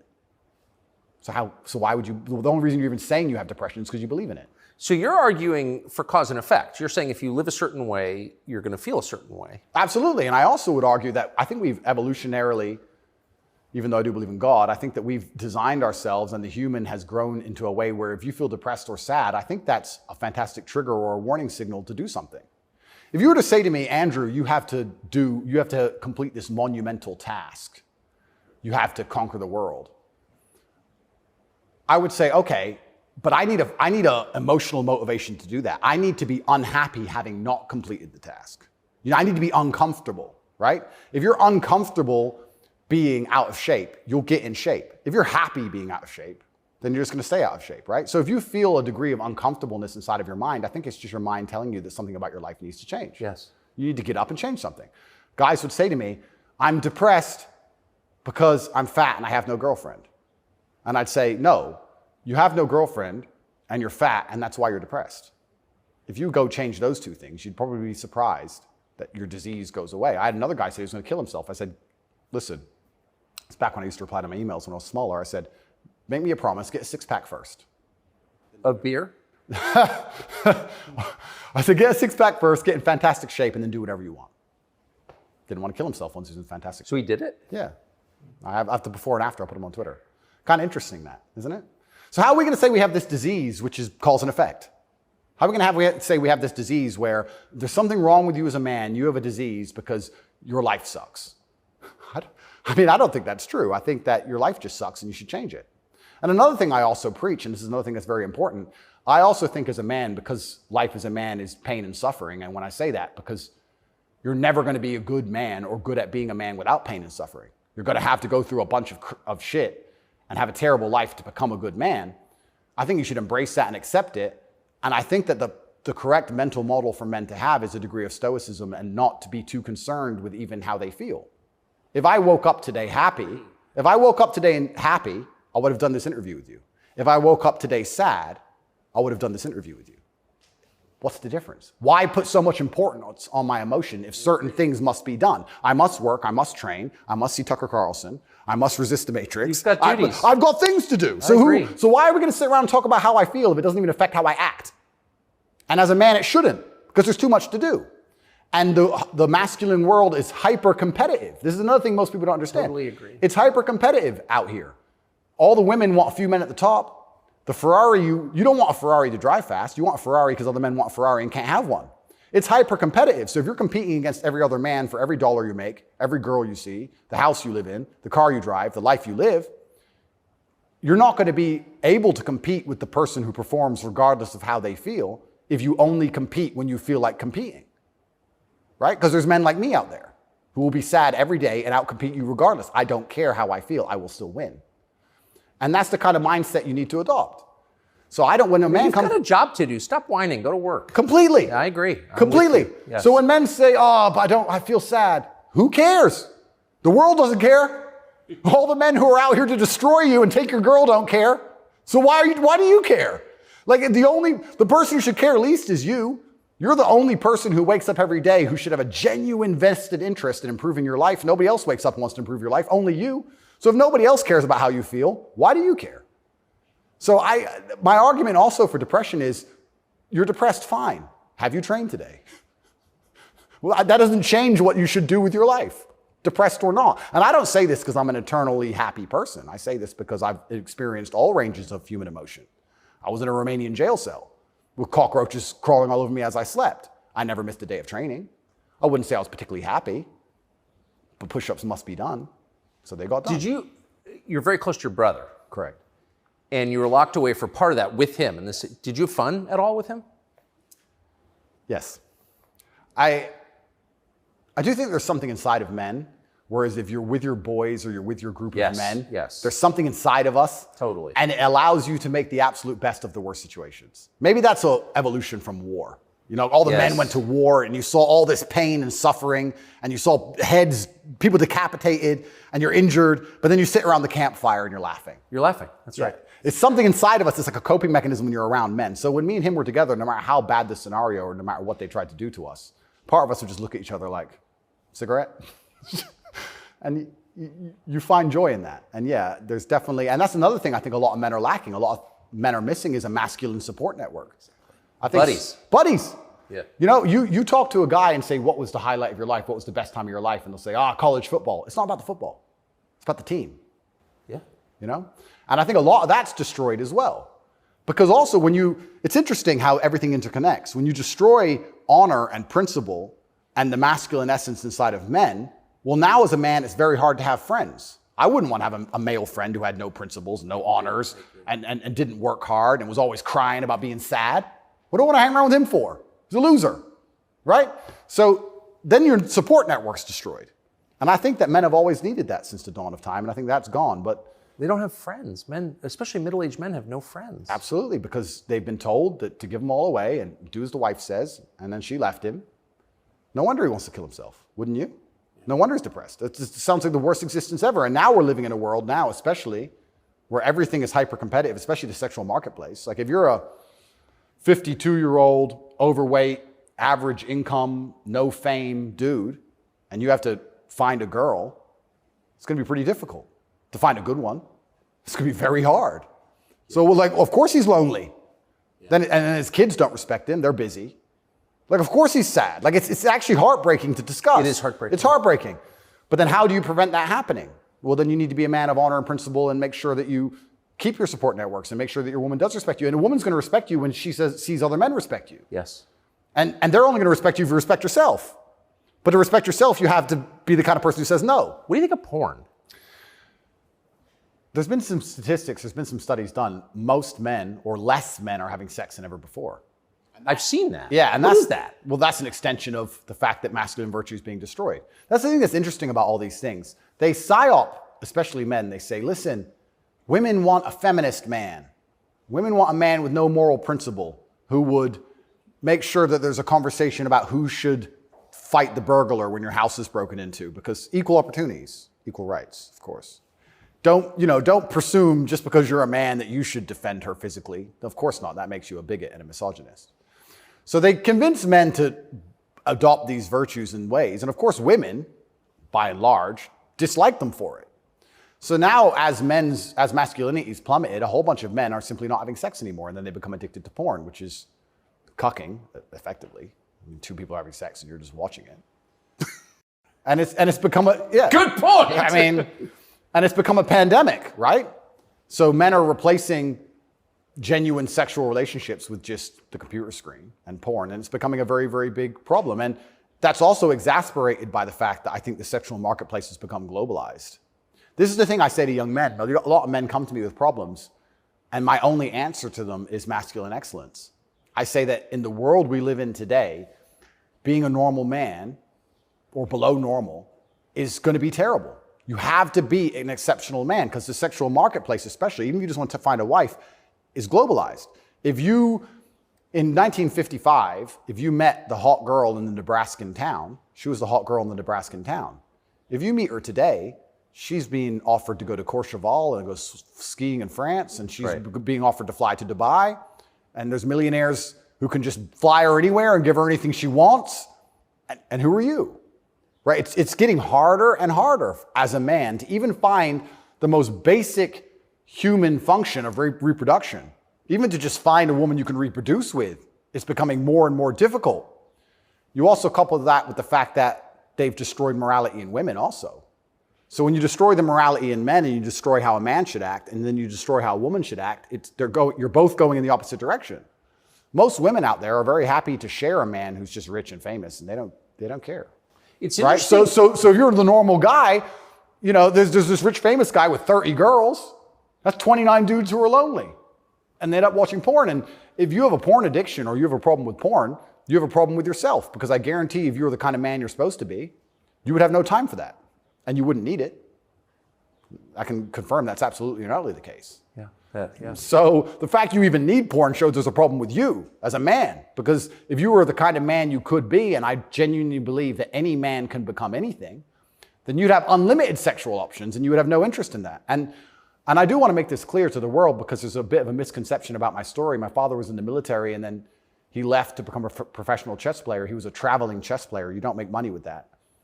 My mother and father broke up at age 9. We moved to England purely because you get more help from the state. I was raised on welfare in Marsh Farm, which is the worst area of the worst town, Luton, with the highest crime rate. I went to a school with a 4% pass rate, single mother household effectively. Started from absolutely nothing, became a kickboxing world champion. Your mother was English? English, correct. So I started at the absolute lowest echelon of life, and I would like to consider myself somewhere near the top now. I've been through absolutely every stage. So when I say to men, you can become anything you want, and my answer to you is masculine excellence, there's no other answer. I can't tell you how to rig the game and cheat the game. If we're all racing a race and I have a Ferrari and you have a Nissan, I mean, sure, you can get a bit better at driving, but you're probably going to lose. You have to get a better character to play this game of life. So that's why I preach masculine excellence, because for many of the world's problems today, porn, sexual access, being respected by your peers, making sure that your wife's going to stay with you after the children are born for a very long time, that's right, being happy, anything, it all comes down to who you are as a man. The only answer is masculine excellence. There's nothing you can do besides hard work, accept the trauma and pain and suffering, and work harder than everyone else around you worked. And that's why porn's a problem. So I will genuinely say to any man out there who finds himself loading up that website, go take a look in the mirror and realize why no one wants to fuck you. Fair. And I said this to guys before, if you were a girl with all the choices she has, would you choose you? Think about it. And if you're honest with yourself, a lot of these guys, if they look in the mirror and go, you know what? No, I wouldn't choose me. Work out why and do something about it. Absolute and utter self-accountability. This is something that's also missing. I take accountability for everything in my life. Even going to jail, although it was unfair, although it's a matrix attack, although it's garbage, it was my fault. I sat there and go, what did I do wrong? How can I learn from this? Where is my part to play in this? What did I do? Because my actions are what I have the most control over. I have self-accountability for everything. If a woman doesn't want to sleep with me, I don't sit and say, women are this way, society's that way. I just sit and say, okay, why? What can I change? So any man who's loading up porn needs to go have a long conversation in the mirror and realize that he's not desirable or as desirable as he should be or could be. I come from absolutely nothing. I'm mixed race. My father was black and my mother's white. So statistically, mixed race, single household, single mother household, bad area. I ticked every box to end up in jail. I ended up in jail for the wrong reasons. I guess you fulfilled your destiny. Can't escape statistics. I ticked every box to be a delinquent, and I refused to be one. I absolutely and utterly refused to be a delinquent. I said, no, that's not who I want to be. I want to be a superhero. And I know the only way to be a superhero is to, one, suffer, like Batman did, his parents died, and two, work hard. What does your mother think? My mother's exceptionally proud of me. She still worries because mothers worry. But even when we were in jail, she said, well, I know you're both strong. So, like, she knows she has men. She knows she has, That's pretty great. Yeah, of course. And I think that's what,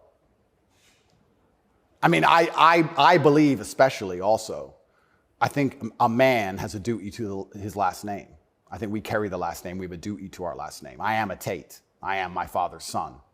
The reason my father is discussed so heavily is because of my monumental success. I keep him alive via my success. I would love to think my son does the same thing. Yes.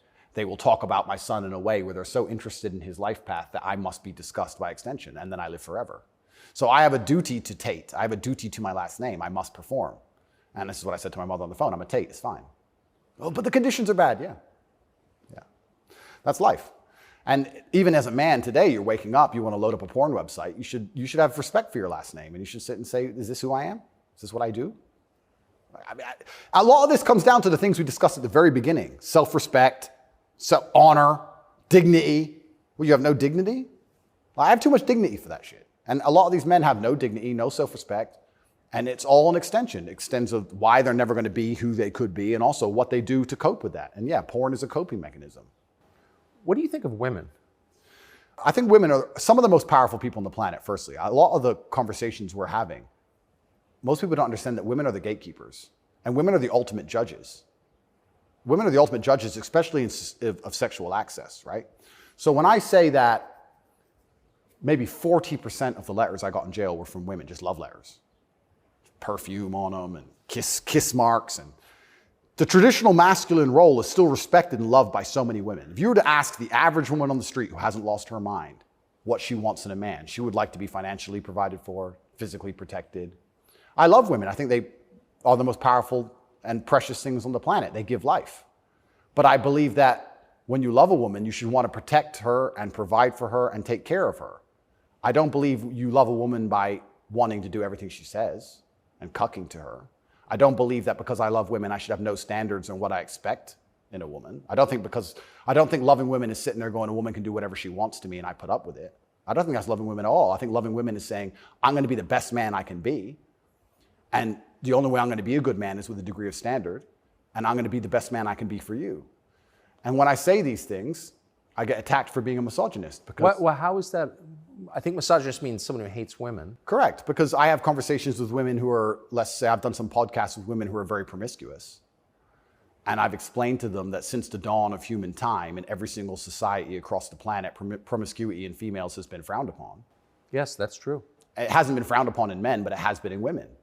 I explained In a big way. In a big way. In many parts of the world to this day, you can't get married if you're not a virgin. I'm not saying all women should be virgins. I was explaining to her that female promiscuity has always been hated. In every holy book, it's disliked. You've bought into this new thing for the last 10 years, and you seem to think it's empowering. And I would argue that it's not empowering. And I sat there and had a conversation with this promiscuous woman, and I said to her that she is doing herself a disservice, and she's dishonoring herself, and she's never going to be happy or fulfilled jumping from bed to bed. And I was told that this makes me misogynistic because women are empowered and they can make whatever choices they want, and I'm insecure to believe that a woman who slept with 300 men is somehow changed mentally and her ability to bond and love a man has been affected by that. But it is. That's true. Well, unfortunately, you're going to end up in a Romanian jail cell for being a misogynist. No, I mean, I love women. And so I've seen it, and that is true what you said. The thing that's interesting is that women intrinsically understand this. Yes. Because if you see a woman dislike another woman, what's the first name she calls her? Slut. It's the first thing a girl says to a girl she doesn't like. It's the biggest insult that comes to her mind is that she's promiscuous, right? So it's interesting, but I've been called a misogynist for that. And then I've been on the internet for a long time. I've made some jokes. I've made some videos, and people don't understand satire or comedy. There's one that they keep repeating. I made a joke. Next to my bed, I had a Glock, like many people do, and then I had a knife next to my bed, and there was a comedic skit where it said, the girl caught me cheating, and she picked up the knife, and I slapped it out of her hand and said, you still love me? And they cut the bit out where I talked about the girl attacking me with the knife. They just took the bit where I say, slap the knife out of her hand, you're the boss, da-da-da, and he's a misogynist, and it's just taken out of context. And that's another thing that's happened to me, and I am aware of this, and like I said, I take absolute self-accountability, but the way you make jokes and make videos when you get 100 views is very different than the way you would make a joke or make a video when you get millions of views. And when they're trying their best to they'll look at a 4-hour video and find 3 seconds. I'll give you an example of it, where it hurt me very recently. I did a podcast where I was discussing corruption. I discussed which country I believe is the most corrupt country in the world. They start a lot of wars. And the answer to that by the person I was discussing it with is, well, you live in Romania. Romania is corrupt. I said, Romania is corrupt, correct. But I don't think there's certainly corruption, but they don't start monumental wars which end up in millions of deaths. I would argue that their corruption, because a policeman stops me and I can bribe my way out of a parking ticket or a speeding ticket, is far less destructive. So we discussed this at length for hours. They cut out the bit where I said Romania is corrupt and showed it to the judge. That kept me in jail. Ooh. Yeah. So, and that's my problem in a nutshell. Long format content, people will find a little bit, edit it up and try and attack me with it. And that's where this whole misogynistic thing has come from. It's either from me arguing with promiscuous women on podcasts designed for promiscuous women to argue their point, and I destroy them so flawlessly that I'm a bad person, or something taken out of context. And it's insane because, like I said, the amount of support I get from women is actually monumental. The amount of mothers who write to me and say that their son's doing better than ever. The amount of women who write to me and say that their boyfriend's doing better than ever. The amount of women who love me and just want to meet me. This idea that I'm hated by women is probably the biggest lie about this whole story. I don't want to brag, but I can assure the world that's absolutely not true. I had thousands of letters of support from women. In fact, there was one girl, never met her, she would play love songs from her car outside the jail. So she'd put the music on and play love songs. And I managed to tweet out via my cousin the songs I wanted to listen to. Whitesnake, Is This Love? And and she'd play them for me. Never met her. Don't know who she is. So you're in a Romanian prison cell requesting Whitesnake on the radio in the car outside. Correct. And some girl would pull up and put kind of a surreal moment. Put her speakers on full and play me my love songs for a good 3 or 4 minutes before the police would come and make her move. I got a song a day. But yeah, this idea that I'm universally hated by women is insanity. That's not true. So you said you're a mixed race. Your dad was black, your mom was white English. What do you make of the race conversation in the United States? I think it's deliberately, they're trying to put fuel on the fire and they're deliberately trying to accelerate division. This is what I believe. I think that if a black billionaire and a white billionaire meet somewhere, I don't think there's much conversation about race. I don't think... No! I don't think there's any racism. No. Interesting, no? They're not that interested in the topic, actually. They don't care. Right. Right? But amongst the lower echelons of the populace, they seem very interested in trying to turn us all on each other. Yes. I wonder why that is. And I wonder why they deliberately make laws and push media matters which are designed to do exactly that. I wonder why that is. We can sit, and I have my own theories. But I think what certain people in the world would be most afraid of is the white people of a certain economic class and the black people of a certain economic class shaking hands and saying, this is bullshit. I think that would be very intimidating for them. So it's certainly accelerated. And it's also very interesting because as a mixed race person, I will also sit and state, I don't look particularly black. Most people can't guess where I'm from. I've had more discrimination against me for being a straight male than I've ever had for my skin color. I've had more people look at me or have problems with me purely because of my sexual orientation and my generally masculine essence than I've ever had anybody say anything about my skin color ever. And I'll also say, if somebody has a real problem with my skin color, who cares?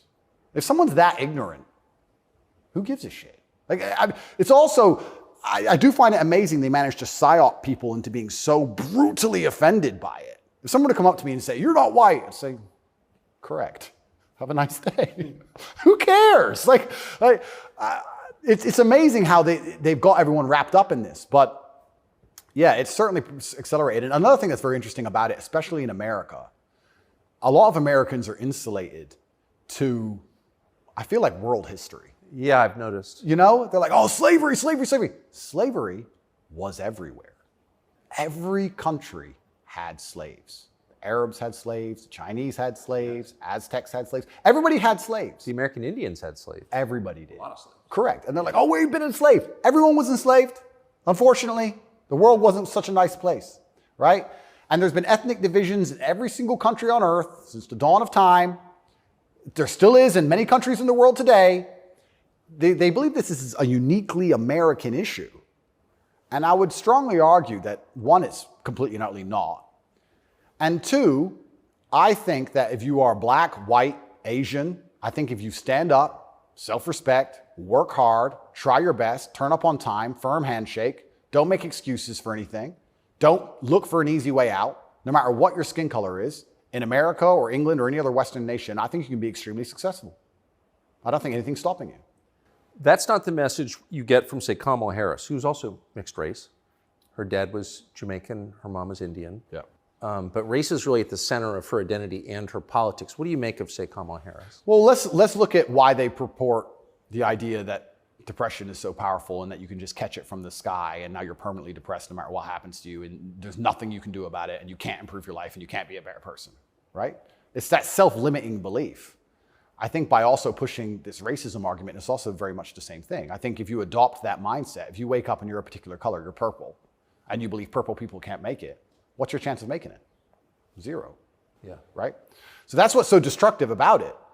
This is what I'll even argue when I argue this point with people and they try and say, oh, but this happens, and they pull out these statistics and all this garbage from the Matrix. I say, listen, even if the world's racist against purple people, the best thing you can do is be such an exceptional purple person that they need you they need you The only answer is hard work. The only answer is self-accountability, masculine essence, honor, dignity, making your ancestors proud of you because you hold the same last name as them. The answer is the same regardless anyway.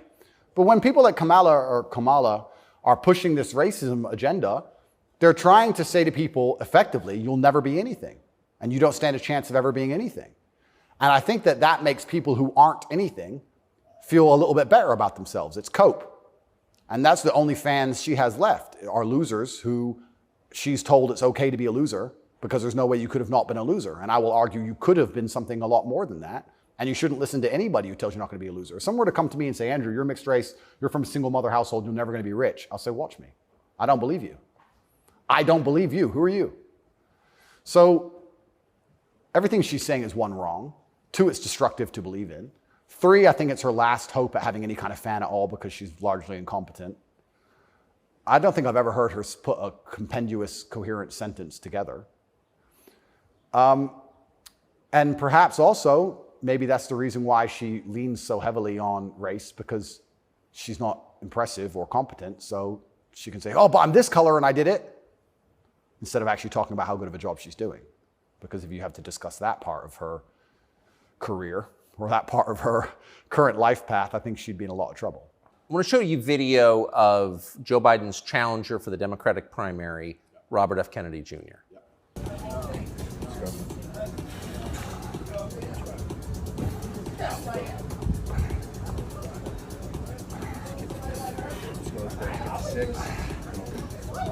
Run it. Let's go. Up.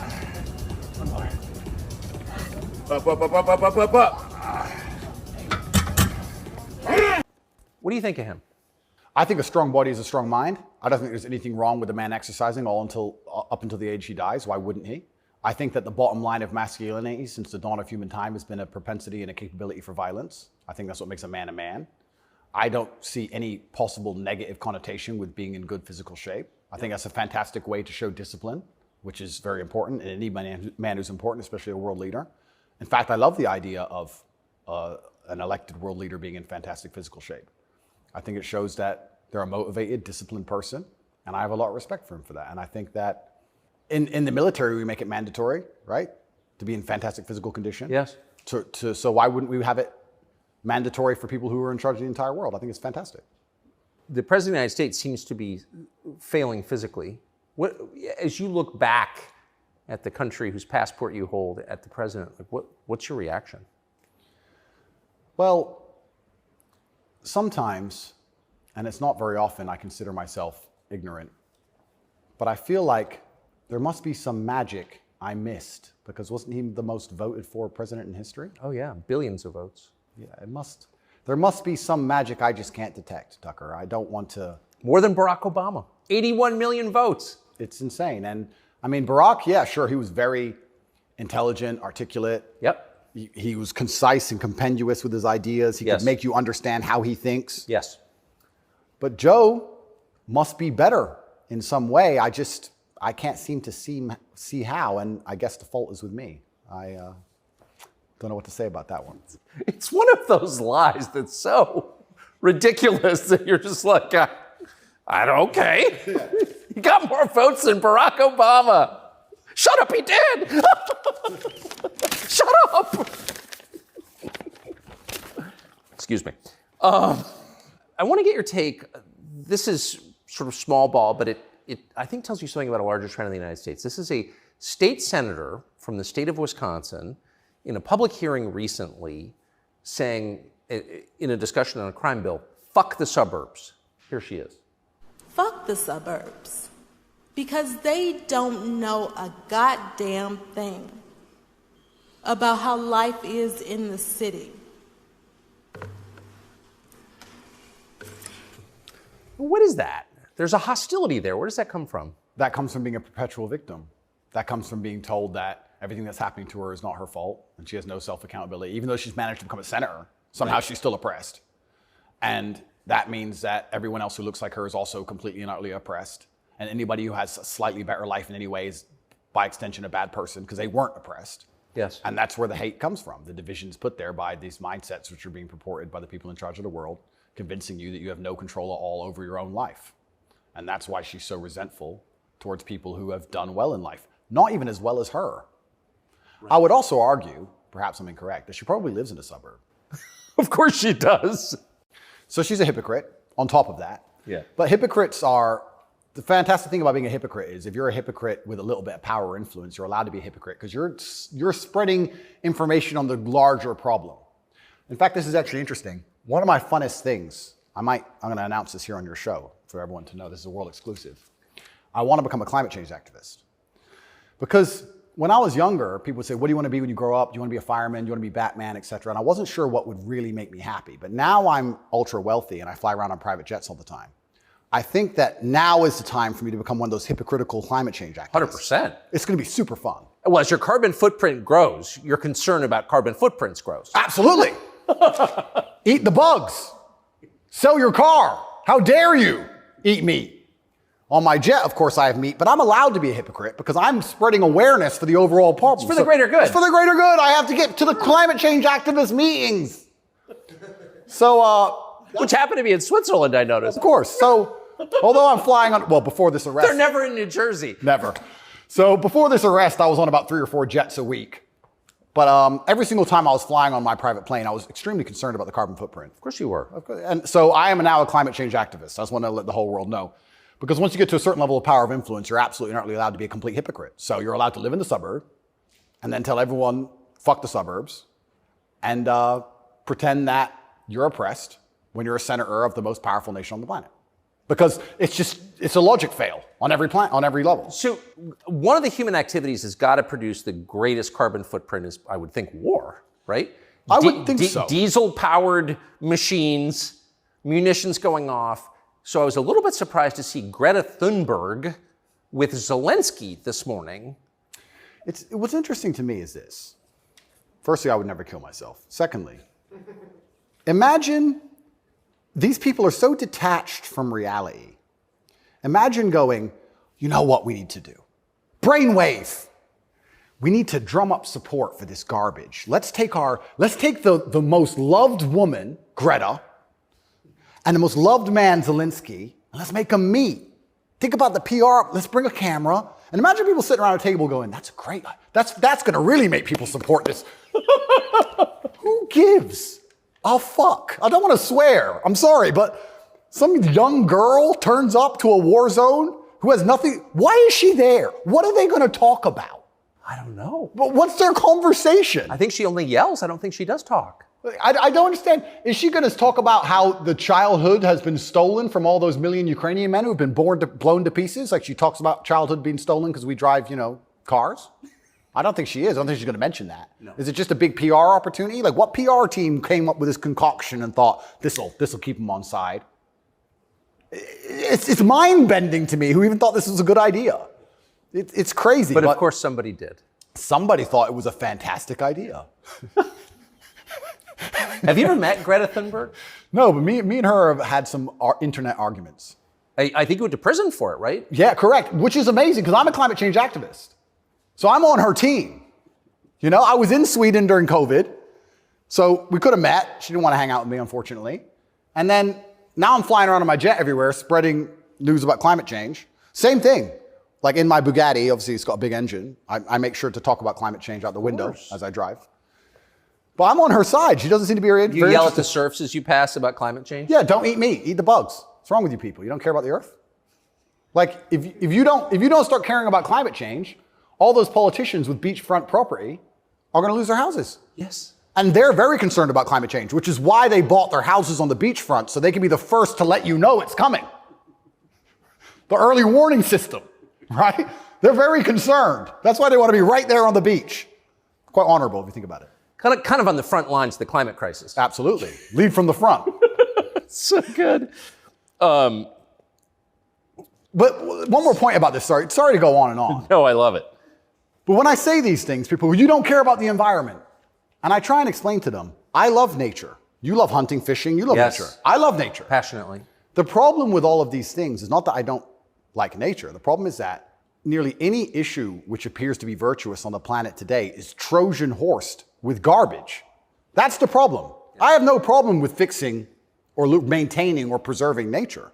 I have a problem with them telling me I have to maintain nature, them Trojan horsing my bankruptcy into the middle of it, knowing that nature won't be fixed, then telling me it's about nature and telling me I should agree with it. That's my problem.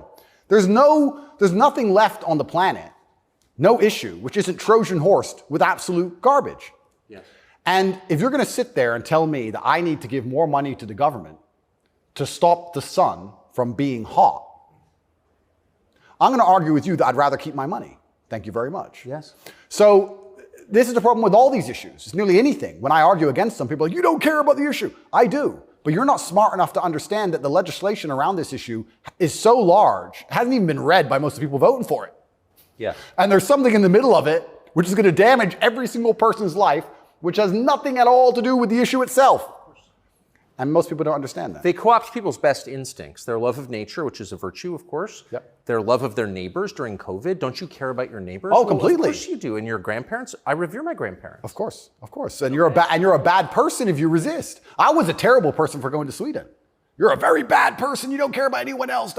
And that's how they do. It's weaponized virtue. And my opposers, every single virtuous thing that comes out of their mouth is never from a place of virtue. It's from a place of hate. Yes. It's weaponized. And also, and I don't talk about this very often, but people can go right now to TatePledge.com. I donate $25 million a year to feeding children in war-torn countries, especially in the Islamic world, because that's where a lot of the war is. Nobody ever mentions that, ever. Nobody mentions any of the charitable work I do. Nobody mentions any of the lives I save. Nobody mentions any of the people who support me. They don't mention anything at all. They just come along and say, you're a bad person. And I say, well, if I'm a bad person, let's talk about the things you've done to genuinely benefit humanity, besides sit on Twitter and talk shit. Have you ever done anything for anybody ever? Are you capable of doing anything? Because the things that make me a bad person, right? You don't like me for my principles and the fact I stand up for myself and the fact I have parameters and I say no, everything you hate about me. Those are the things that allow me to even do good in the world. If I was like you, mush, goo, I couldn't even help anyone. If you had to help someone today, how could you even do it? You're broke and you're lazy and you're stupid. You can't even enlighten anybody. You can just spread hate. How is that helping the world? These people are a net negative, genuinely. And that's what's so crazy about being attacked for your morality like I'm being now. And when you're a good person in general, they attack your morality because the people who are attacking you are absolutely and utterly immoral. The ultimate hypocriticism. Ultimate. Even more than my private jet climate change stance. So it's certainly unique. I do like to believe, though, we're entering a new stage of consciousness. I do like to believe, at least from 10 to 15 years ago, more people are, I think COVID woke some people up. I do like to believe the MSM credibility is tanking in real time. Trump helped massively. Fake news. 2 words. Before Trump, when did you ever hear fake news? I didn't really hear it that often. No. Fake news, fake news, fake news. And he did a fantastic job of that, and he's starting to wake people up. So I'd like to believe there's a degree of us winning, but I just want to make it very clear to the people who attack me and the people who attack anybody who stands up for what they believe in, a lot of their virtue signaling is just hate peddling. And when they can't call you unsuccessful and they can't call you stupid, they have to find a way to hurt you. And the only way they can do that is to say you're a bad person. I've noticed. Yes, I have. So here's Joe Biden expressing his concern about how Putin is doing in the war in Iraq. Interesting. It's hard to tell, but he's clearly losing the war in Iraq. He's losing the war at home. And he has become a bit of a pariah around the world. Do you think Putin is losing the war in Iraq? I don't think he's losing the war in Iraq. I don't think he's fighting a war in Iraq. Okay. He also said he's losing the war at home. I don't think he's fighting in Russia. And I'm also not sure he's losing. So it's a pretty interesting statement on many levels. It's scary. You know, it's a joke, but it's scary. Because I would never kill myself, but I think the reason he was put into office is because he's incompetent. Yes. Because that makes him easy to control and influence. That's what's most scary. It's not scary that he's become incompetent in office. It's that they looked at him and goes, that's who we need. That guy. That's what's most scary to me. Does it surprise you that the weakest president is also the most destructive? Weak men are always destructive because hurt people hurt people. Yeah. I don't know, I heard, someone said that to me a long time ago. Hurt people hurt people. They were talking about a relationship. And I said, that's true. If your heart's been broken, you're probably going to be a bit of an asshole and break someone's heart, hurt people, hurt people. And then I thought, well, if you're a weak man and you're going through life and you don't have the strength and resilience to resist the trials and tribulations of being a man, and you're constantly hurt by everything, and you're constantly upset and depressed and sad because you're weak, how could you possibly do good? Hurt people, right? To do good, you have to be a good person to begin with, and to be a good person, you're virtuous, and you've gone through a lot of things that made you strong. This is what's mind-bending to me, that the idea that strong men are somehow bad. And it's the ultimate hypocrisy, because as soon as something happens, especially physically, as soon as a liberal is attacked, they call the police. Defund the police! Call the police. Don't be masculine. Police officer, they want a big, strong man with a gun. Guns are bad. They want him to have one, right? So the ultimate hypocrisy on every level is absolutely and utterly insane. At the base realities of humanity, the absolute base reality, strength in men is respected and wanted. And I think that the closer you get to unfortunate circumstance, the closer you get to reality. They go hand in hand. And then everyone's looking for the strong men. So strong men should always lead, I believe. And for a longest period of human time, that's how society functioned. The strongest men led. But in the Western world now, that doesn't seem to be the case anymore. And weak men are emotionally led. They're not particularly stoic. They're impulsive. And I would say that the most heinous acts, perhaps, that happen in modern society today are purported and committed by weak men. I don't think a school shooter is a strong man. I think it's a weak man. I think it's a man who's been picked on, got butthurt, is upset, girls don't like him, never learned any emotional control. He's the kind of person who does exactly what the TV tells him to do. Act out your feelings. Cry when you want to cry. Well, now he's angry, so now what? You told him to act out his feelings. What do you expect him to do? I think that weak men do the worst things. I think weak men hurt women. I think weak men rob stores because they don't want to wake up and work hard and go to work and do it the honorable way. It's a weak man who goes and steals. It's a weak man who beats the shit out of a girl. It's a weak man who shoots up a school. This is all weak men stuff. And society as a whole is telling men to be weaker and weaker, saying it's somehow the solution to everything because being a man is toxically masculine. Being a strong man is bad. It's toxically masculine. To be a good man, you have to be a very weak one. Well, look at the most heinous acts that are committed in society. Show me a strong, honorable, virtuous man of principle who's doing any of this stuff. So weak men commit the atrocities in this world. Absolutely they do. And it's weak men who also attack anybody of virtue, because I think when you're weak, you're intrinsically unhappy. Yes. I don't think as a man you can be happy if you're weak. I think happiness and strength go hand in hand. Yes. I think that's how we're supposed to be, right? Even strength of mind, strength of conviction, strength of something. If you're weak, you're going to be miserable. So I do find satisfaction in the fact that most of the men who truly dislike me are miserable and weak. And also, like I said earlier about women being gatekeepers, women are fantastic. Women are they're like a barometer for society. I would say you can measure the strength of a society or the virtue of a society or how decayed a society is largely by the actions of many women. I'd like to argue that point. I can argue that point in many different ways. But women really want their man to be strong. Of course. They will punish you for being weak. And I'm not saying you can never cry to your woman. I'm not saying you can never open up to your woman. But there's going to become a time where she expects you to just be capable. There's a problem. And even if you don't know how to fix it, your job as a man is to say, I'll handle it. Even if you have no money and no hope. And to go find a way to fix the problem. If you're weak and go, I don't know, she becomes very resentful towards you.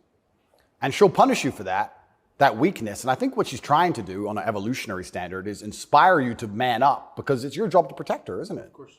So if she sees you and looks at you and doesn't see you as a man who can protect her, she can't respect you. So every survey of female happiness in the West shows just a straight decline since about 1970 till now. Women are becoming less happy in the West. I think it's very obvious. What accounts for that? How can you be happy when all the men around you aren't men, right? We are the most beautiful union that God has possibly created on the planet. A feminine woman and a masculine man. It's the most beautiful union that can possibly exist. It raises children the best. Both parties are happier. Both parties gain. It's a net positive for everybody. There's no negative. There's no downside. But if you destroy one side of the equation, then the other side is going to be completely and utterly miserable and unhappy. How as a woman can you be happy if you can't find a man who you believe can protect you, provide for you, sticks up for you, has morals, has principles? There's none of those men left. So then what they do is just go from man to man trying to find it.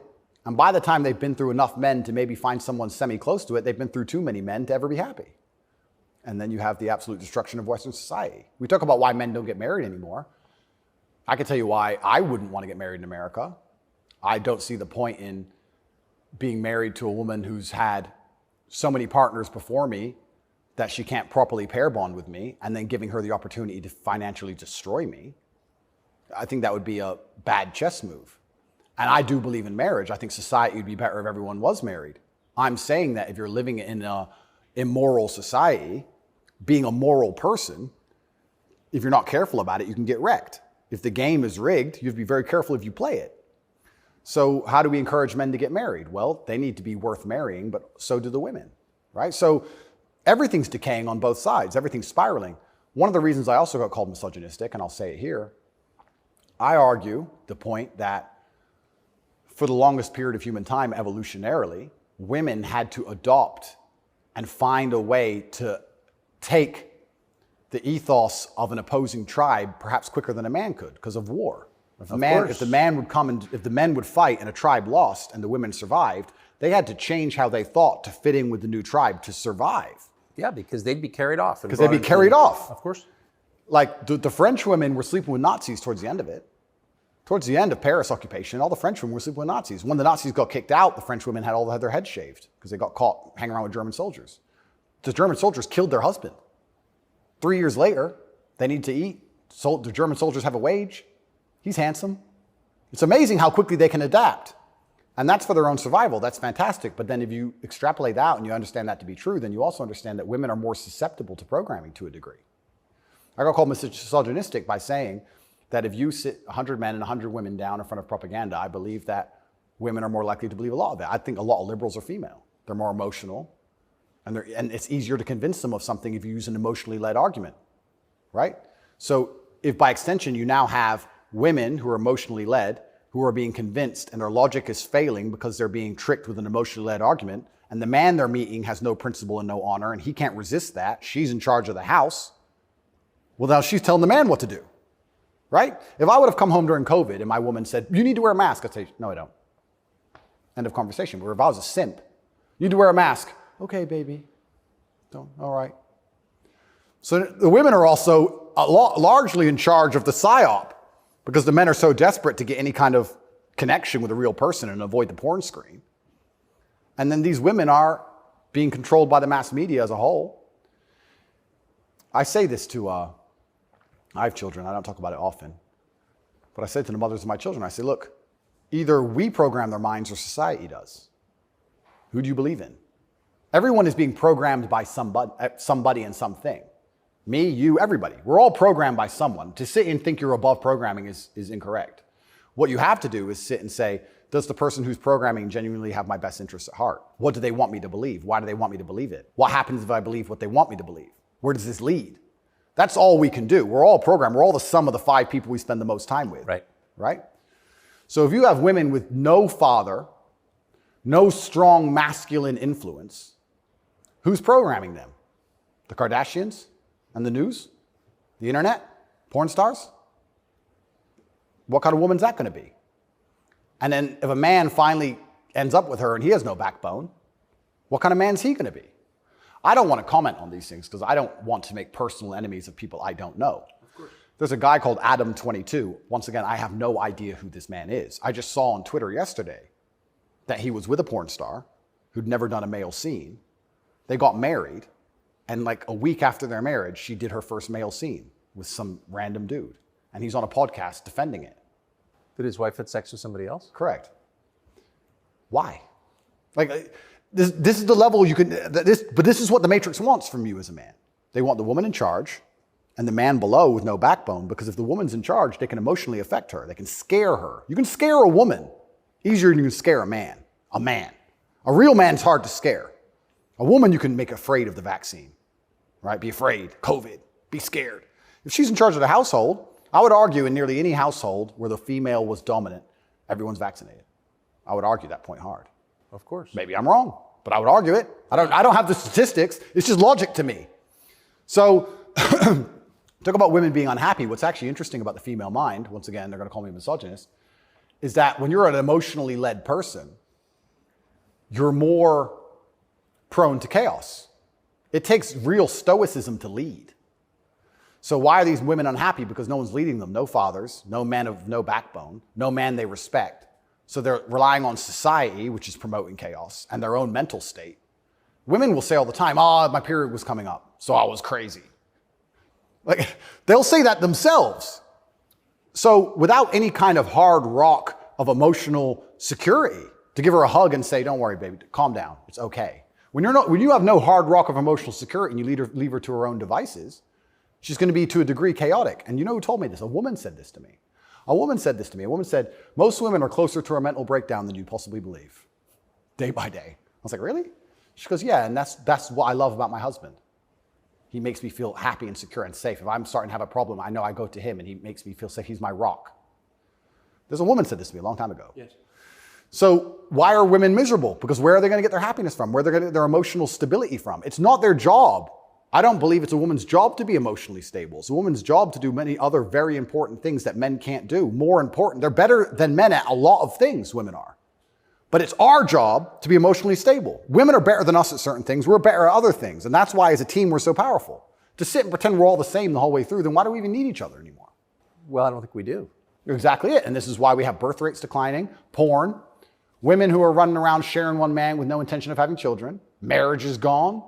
Like, where do we think this is going to end? And what's interesting about Well, it ends with the training thing, right? Well, yeah, that's the ultimate. No, I'm serious though. If there's no, scrambling the idea of the gender binary, of sex differences, like that is kind of the end point, isn't it? Well, the end point is, yeah, men are the same as women, so it doesn't even matter. Right. I can be a woman today, I can be a man tomorrow. None of it matters anymore. I also think a large part of this transsexual movement, I think a large part of it is a deliberate attack on us and our senses because they're trying to convince us to ignore our eyes. I do believe that is a bottom line. I think the bottom line of slavery are your own senses. Like, no matter what I'm told, that it's cold outside, I feel warm. That's the bottom line. So once they can convince you that your senses are wrong, well, then you're completely open for the slave programming. Once you can look at something with your eyes and ignore your eyes, you're a prime candidate. So I think a lot of this has also something to do with that. You are going to say that's a girl. That's what you are going to say because you have to. And if you say it long enough, you'll think it. And if you won't, your children will because we'll tell them. So eventually, you're going to say it. And then it becomes true. Then you ignore your eyes. Now you'll believe anything, right? Till the next thing comes along. Now you'll believe all the people on the jets telling you about climate change. It's all an attack on the senses. This is America's most famous admiral. It's such an important issue for our youth and adults. As you said, some of these laws are actually extending into adulthood. We often say that gender-affirming care is health care. Gender-affirming care is mental health care. And gender-affirming care is literally suicide prevention care. Would that be your view as well? I 100% agree. It's genuinely, I want to actually genuinely give my heartfelt condolences to any young person who falls for this crap, because you're going to be so miserable for the rest of your life. If you chop off your genitals, take a whole bunch of chemicals as a teenager, you are going to be miserable for the rest of your life. Yes. You're never going to be the person you want to be. You're never going to be accepted as that person. You're never going to feel happy inside. If you fall for this, I genuinely feel sorry for you. That's the first thing I'm going to say. The second thing I'm going to say, I find it very interesting that the only surgery we call affirming is gender surgery. Imagine a girl woke up and said, I was born in the wrong body because my tits are small. I'm a big-titted woman, but I was born in the wrong body. I need tit affirming care. I need to affirm my true body shape. Because otherwise I have a mental health problem. No, it's plastic. It looks good, perhaps, whatever. But we would never say she was born in the wrong body and we had to affirm her genuine body experience. Her triple Ds. Yeah, her triple Ds had to be affirmed. It's garbage. You're not affirming anything. And also, I think it's kind of interesting. They say that trans people commit suicide at a higher rate. That's sad. Nobody should kill themselves. I would hate for anybody to kill themselves. They say that's because they're picked on for being trans. I don't know why anyone's ever had the argument that perhaps they have a mental instability before this trans stuff, and that's why they're more prone to suicide in the first place. Seems like an obvious explanation. Seems like an obvious explanation. I don't think it's normal for anybody to want to mutilate themselves. I think if someone were to come to me and say, I really want to cut my hand off, I would think they had a mental illness. Why? Don't like it. What do you mean you don't like it? I don't like my hand. I don't want it. I would think that's very concerning.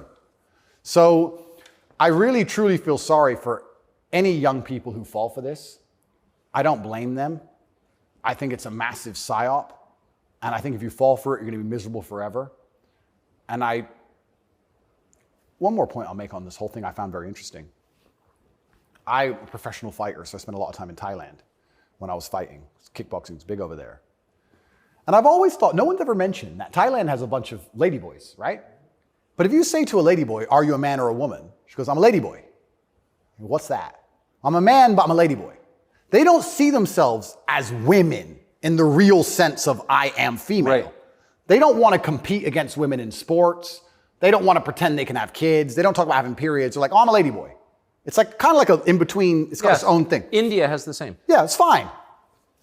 Nobody over there is genuinely arguing that they are actually female. Only in America are we doing that. And that's what's the craziest thing of all.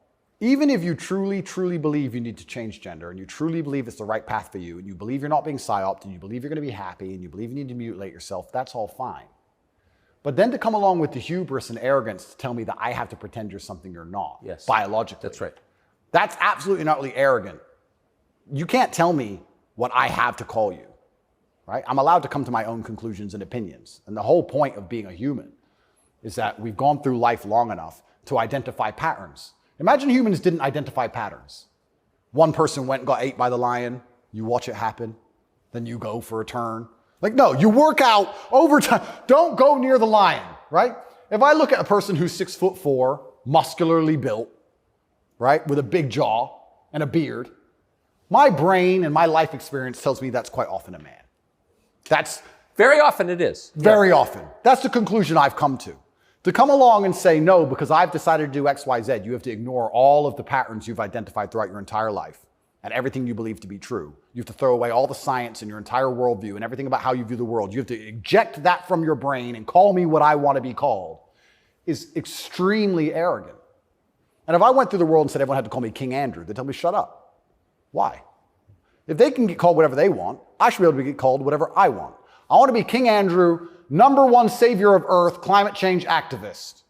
That's what I want to be. And if anybody calls me anything else, they're a bigot. That's what we're going to do. If we're going to go down that path, I'm going to make sure that my title is good. Lord of all beasts of the land and fishes in the sea. The most honorable man who's ever lived. The fastest human alive. Who cares? Doesn't matter that I can't run fastest. It doesn't matter. Tucker, I'm the fastest human alive. You must affirm my belief. I'm the fastest man alive. Greatest man in show business. Sorry, Tucker. Best political commentator there's ever been. Let's just go down this path of insanity. Why not?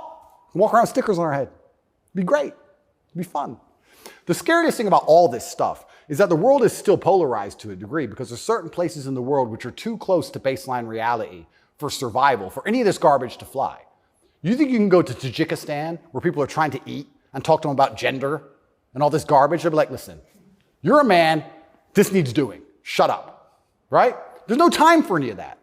So as the Western world is self-destructing in real time, there are places in the world where none of this crap is happening. So who's going to own the world in 100, 200 years? Like, it's still competitive to a degree. It's still bipolar. There's two sides to the world. I think that when men are men and women are women and we stop arguing about dumb shit, that society overall is more competitive. I don't know how America's going to maintain its influence over the entire planet when it's doing all this garbage. How long can this possibly last? Not long. Not long. It's like the fall of Rome. The fall of Rome, everything became decadent, endless sex and orgies. No one had enough faith in the state to join the army anymore. And people talk about barbarians destroying Rome. Rome was destroyed from the inside. That's what happens. And we're witnessing it in real time. And we have all these problems on Earth, and then they want to spend millions and millions of dollars on an investigation to prove that I'm a human trafficker for TikTok. It's clown world. Nothing even makes sense anymore. This is a video from a recent Pride March in New York, and I'm interested in your view of it.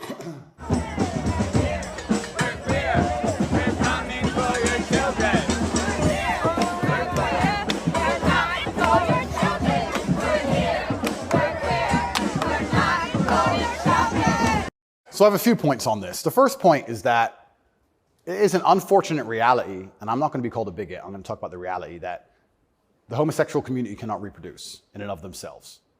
So for them to have a community into the future, they do need your children. That's how they think. For there to be a homosexual community in 100 years from now, they need straight people's kids, because only straight people have children. So they're telling the truth. That's the first thing. They mean what they say. The second thing is, I think a lot of this is an attention grab by them. I think they are slightly disappointed in how tolerant many people actually are. I have no problem with gay people. I don't care. I'm gay. Cool. I want to get married. Fine. I'm going to wave my dick in your kid's face. Wait a second. Yeah. They push it to a point where we have to react. And then when we react, they say we're bigoted.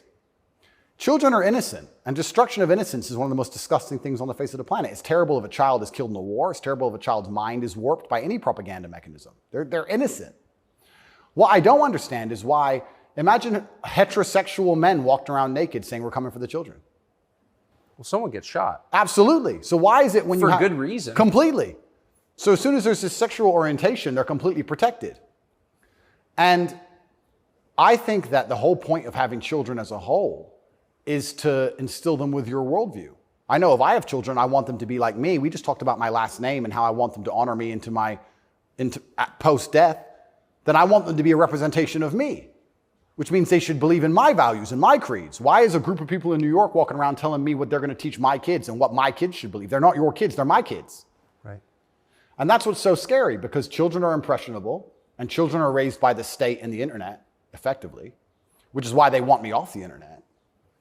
But they'll let a lot of people stay on the internet that say a lot about a lot of things. I'll argue that if I was transgender, the American embassy would have told Romania they were bigoted and removed me pretty quickly. I would genuinely argue that point. They would say, no, what you're doing is abusive to the LGBT community. He must be removed from jail. Of course, immediately. Immediately. But because I'm straight and heterosexual, it doesn't matter. We're the class that suffers the biggest bigotry that possibly exists in the Western world today. I would actually argue that point. But they're saying this to be deliberately provocative. They're deliberately trying to upset people. They want to upset you so that when you talk against it, they can call you names and call you a bigot. And also they mean what they say. And it's truly scary.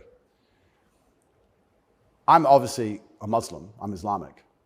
What most people don't understand about a lot of the Islamic world is that a lot of these things are outlawed, right? But people say, so gay people can't go there. If you go to Dubai, you will see gay people. If a guy wants to be gay and do whatever he wants to do with a full-grown man in his own house, I don't care.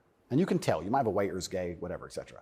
The only reason it's outlawed is not to stop a full-grown man meeting a full-grown man and doing what he decides to do. It's outlawed to prevent it bleeding into society and affecting the culture where the children are affected. That's why it's outlawed. And I'm not saying it should be outlawed in America, but what I'm saying is if you're not going to protect the innocence of children from any ideology, and if the ideology is deliberately targeting children because children are more impressionable and more capable of believing in things which simply aren't true, perhaps a man looking like a woman or vice versa, then that is a dangerous ideology that should be very closely examined. Well, if you're not going to protect children, or if you're going to encourage women to fight your wars, why have a society in the first place? Well, this is another Isn't thing. the whole point of society to protect women and You children? know what's really interesting? I argued this point once. They were talking about how the West is a patriarchy and it's so terrible to be a woman in the West. And I'm like, well, where's better to be a woman then? If it's not the West, please tell me. Pick another country besides America where you'd rather be a woman. It's garbage to begin with, but she's saying, America's a patriarchy and Americans are all misogynistic. And men are so bad and women have been oppressed since the beginning of time. It's always been a patriarchy. If that's true, why don't women fight our wars? Think about it. We can get the women of our country and the women of another country and let them go die in a ditch. And us men can just sit around being patriarchs. Why do we have to go die? Why do we have to go get our legs blown off? No, because we're a patriarchy. Women can go suffer. Or do the women get to stay at home and we go suffer? How is it a patriarchy, right? So that's garbage to begin with.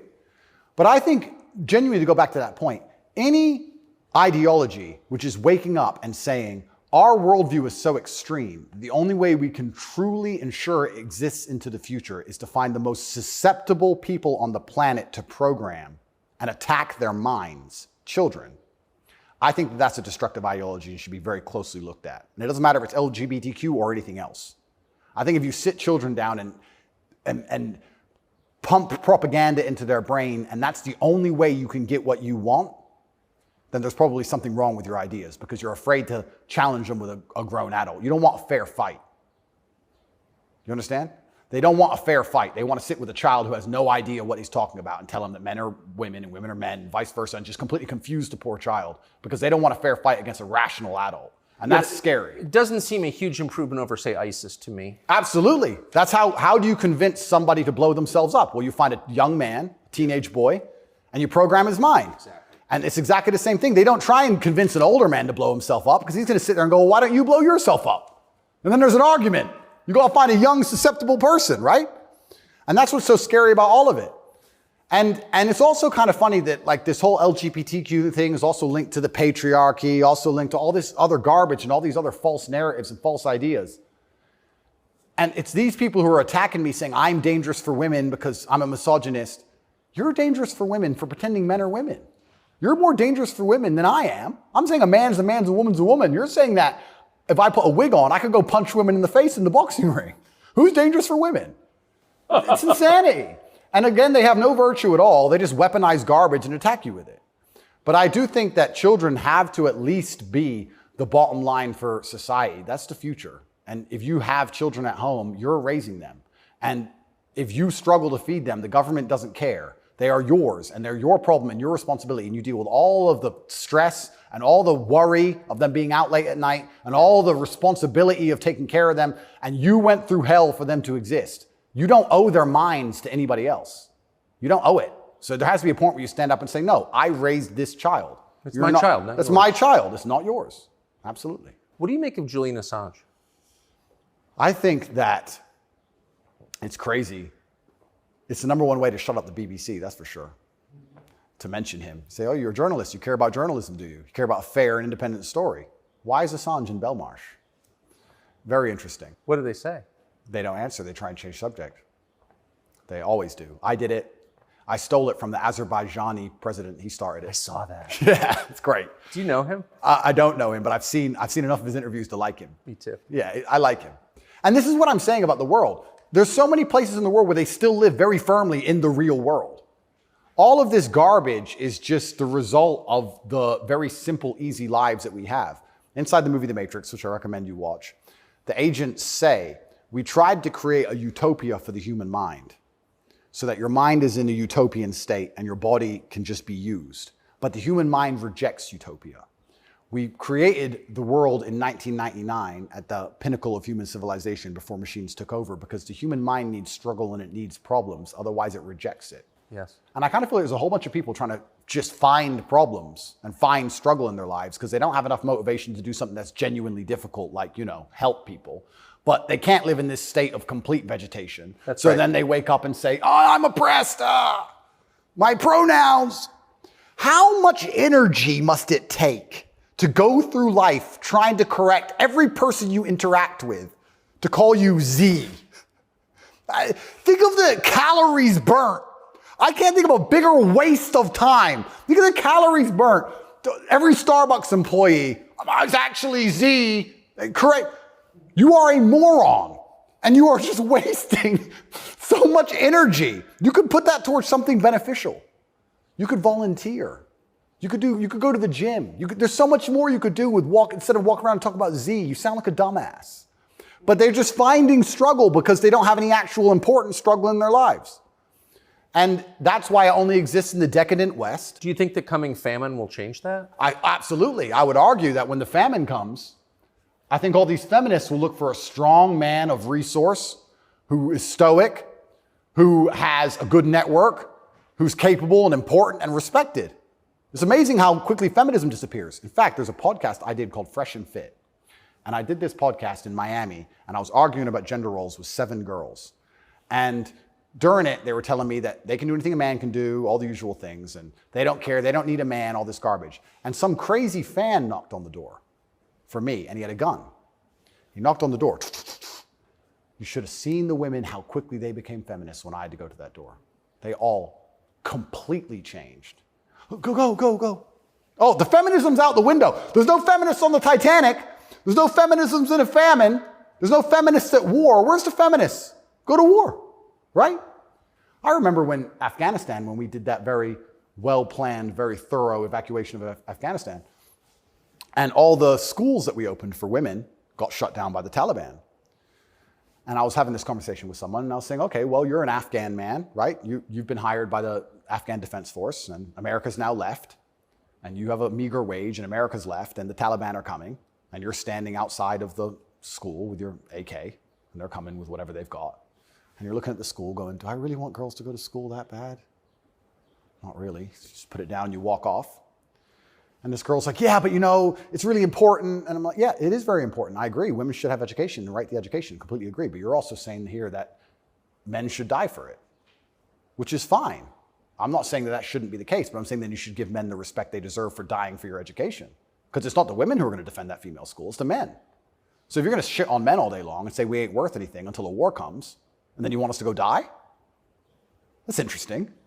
When the famine comes, the closer reality gets towards baseline survival, the closer we become towards our gender roles, because it's the only way we can be competitive. If you took 10 men and 10 women and stranded them on a desert island, the men would be men and the women would be women, because if they didn't, they would die. That's the bottom line. And I think that if you look at history, since the dawn of time, men were masculine, and also men, by and large, were generally ruling the society, not in an oppressive way, but in a protective way. And I think that that means that makes the society most competitive. And my argument for that is that if you name any society since the dawn of human time, men were protecting women, providing for women, and basically in charge of the society. And these are societies that never met. So it can't be an idea that spread. The Ming dynasty and the Aztecs, they're pretty far away. But that's how society was most effective. And when feminists argue with me and say, we need a society run by women, I say, well, that's never, ever happened. And if it has happened, they got destroyed so quickly, they never had a history. We can't even name one. So it's a brand new idea, which I'm not saying is a bad idea. I'm saying if it's a brand new idea, you can't tell me it's going to be better because it's never been tried, ever. So we're going to see. But what happens if it doesn't work with the most powerful nation on earth? Right? So we're feminizing men and women have more and more control and more power, which is fantastic. I'm saying this is untested. Who knows where any of this is leading? And our competitors, America's competitors, are still very firm in their gender roles. So it's certainly an interesting period of history we're about to enter. It's very interesting. What's your view of tobacco? I love tobacco. So my diet is particularly strange, I've been told. I live on caffeine and nicotine. So I eat once a day. I eat dinner only. 80% of my calories come from meat. I have 10 cups of coffee a day and 3 or 4 large cigars. So I like caffeine and nicotine. I do too. Yeah, it makes me feel good. Makes me feel like my blood's on fire a little bit. Caffeine and nicotine I think are fantastic. But you're a health guy, obviously. I'm a health guy, but smoking is fantastic for your testosterone level. And I think that's important in a man. I think that's also important in the resistance of slavery as a whole. Is it really, you can feel it? Oh, 100%. And I'm not saying that, smoking's healthy. I'm not saying that because I also train exceptionally hard every single day. And when I was professionally fighting, I didn't smoke. But I think in general, testosterone level is a fantastic way to measure your overall health as a man. But nicotine has a positive correlation to testosterone. Absolutely, it's been proven. Yep, it's been proven repeatedly. So that's why I love nicotine so much. And then caffeine, I love to have that little bit of not jitter, but I like to feel energetic and I like to be hungry. My optimal state is hungry, but energetic. That's how I get the most done. I don't like eating. If I eat, I feel full, I feel lethargic. I like to, Totally. Yeah, I like to be hungry and 1% irritable from my 5th coffee and a bunch of nicotine inside of me. That's how I like to perform. So yeah, I think it's a good thing. And it's interesting how focused the people in charge are on nicotine. Yeah. As fentanyl becomes really common. Yeah. 100,000 people die a year from it. Yeah. Nobody notices, but they're still trying to shut down not just tobacco, but non-tobacco nicotine devices. Yep.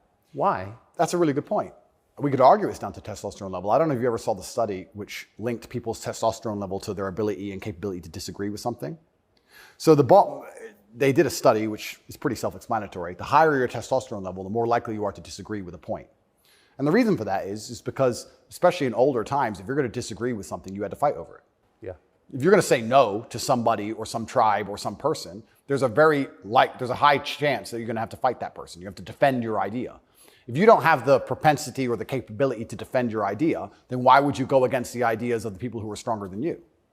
So reducing testosterone levels make men more compliant and more complacent because we're less likely to say no because we can't defend what we think. Why would we say you're wrong, but we can't do anything about it? We might as well just say, well, then you're right. Might makes right. Right. So reducing testosterone levels in men is something which I believe they're trying very hard to do. And if you read the studies, they're succeeding. Testosterone levels have gone off the edge, off the cliff. And perhaps that's why they attack smoking so heavily. I understand that smoking a lot of cigarettes can be very bad for you, but I think everything in moderation. And I think that overall, I would rather smoke a few cigars today and maintain my testosterone level, which it's good for, than not. I think the benefits outweigh the negatives. Couldn't agree more. And my final question is about digital currency. Yep. Do you think it's inevitable, and what would its effects be? CBDCs are inevitable, and they're scary. They're super scary because it's the final absolute realm of control. I mean, they're already removing cash from society. I think they say that just because they want to be able to trace things easier, and that's certainly part of it. But I also have another theory on it. I think if you have a $50 bill, and I give it to the barber for my haircut, and then he goes and buys groceries with it from the grocer, and the grocer goes and gets his car washed, the $50 goes from place to place, and after 20 or 30 transactions, the $50 bill belongs to somebody, and it's worth $50. Whereas if I pay by card, 1.5% goes to the bank. And then if he takes the money I've given him and pays for the groceries, 1.5% goes to the bank. And after the groceries have been paid for, when he goes to get his car washed, 1.5% goes to the bank. So after 20 or 30 transactions, the $50 is gone, the bank has it all. I think that's why they're so desperate to get rid of cash. It's interesting. CBDCs are the next level because once the money's completely digital, then they control everything you do with it. They control where it goes, but they can also control how and when it can be spent. Imagine some terrible future dystopian society where your money arrives and they say it can only be spent on food, or it can only be spent on vegetables because you've had too much meat this week, or you can't buy transport to a particular area because there's resistance to government oppression in that area. So your money won't work for trains right now because nobody can go down there because we don't want everyone in a large group. We want everyone at home in their pods. And they can track everywhere it goes, and they can also track how it's spent, and they can control how it's spent. They can put a time limit on it. You have an hour to spend this money.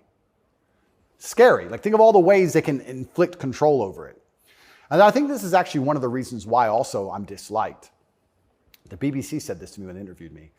They said, Lucy, the very intelligent BBC reporter, said, word for word, you have a Bugatti and a cigar, and that means it comes with a side order of misogyny.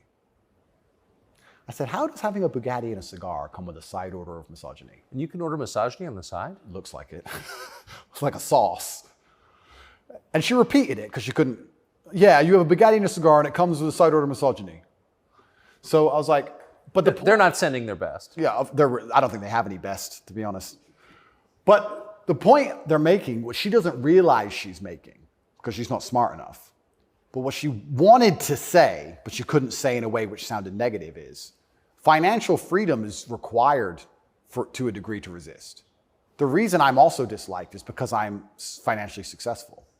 If I was broke, they wouldn't care what I say. But I inspire young men, all of my fans, to become wealthy. And you'd think that'd be fantastic for the society, right? He has millions of young men. He's teaching them to work hard. He's teaching them different ways money can be made. He's teaching them to be fantastic salesmen. He's helping the society. No, because if you have a whole bunch of money, then you can sit and say, no, I don't need your wage. That's bullshit. There was a video very recently of a guy in England taking down all the English flags and putting up pride flags. And a guy screams to him and goes, bro, you're taking down the wrong flag. And he replied, I know, mate. And the point is, what can I do? I'm a flag guy. If I say no, someone else will do it. Kids got to eat. So by keeping your money enslaved, they can keep you enslaved. You got to eat. They don't want men to be financially free. If you're financially free, if you have enough money in the bank, you can one day go, you know what? I don't want your money. Even me now to this day, I've done enough and I'm successful enough that it's very hard for them to buy me. They come along, well, I would never sell my soul anyway because it's not who I am as a person. But if I was destitute, they could come along and say, Andrew, you have all this influence. We're going to change your message. You're going to say this, and we're going to give you 10 million. Okay. You can't buy me, can't buy Trump. He's rich already. He's rich and he's 80, 70 something. You think he needs more money? He doesn't care about money. They don't like that. So being financially free in and of itself is now an act against the government, because this whole idea that they want everyone to be rich and it's fantastic for the society, I'd actually argue against that. They don't want that. They want everyone destitute, because when you're destitute, you need the government to feed you. And it's very hard to fight against the government who's feeding you. It's very hard to resist the people who give out the bread. Yeah. I think that's called something. It begins with C. What's it called? Interesting. I also heard another interesting theory from a very intelligent person one day, and it was that every government on earth, all of them, in all of their different forms, China, which says it's communist and is capitalist, and all the different in-betweens to the capitalist West, every government on earth is slowly encroaching on trying to become as controlling as powerful as possible. They all want to be as controlling as possible over their citizens.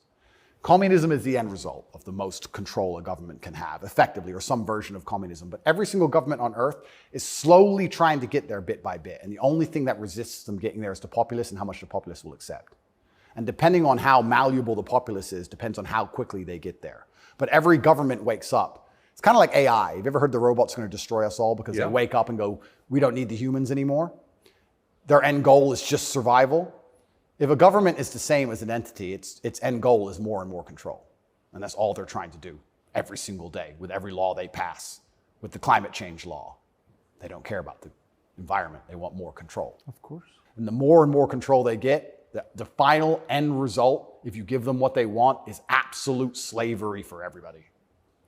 So you have to be very careful, because that is their ideal government. The ideal government is where everyone complies, everyone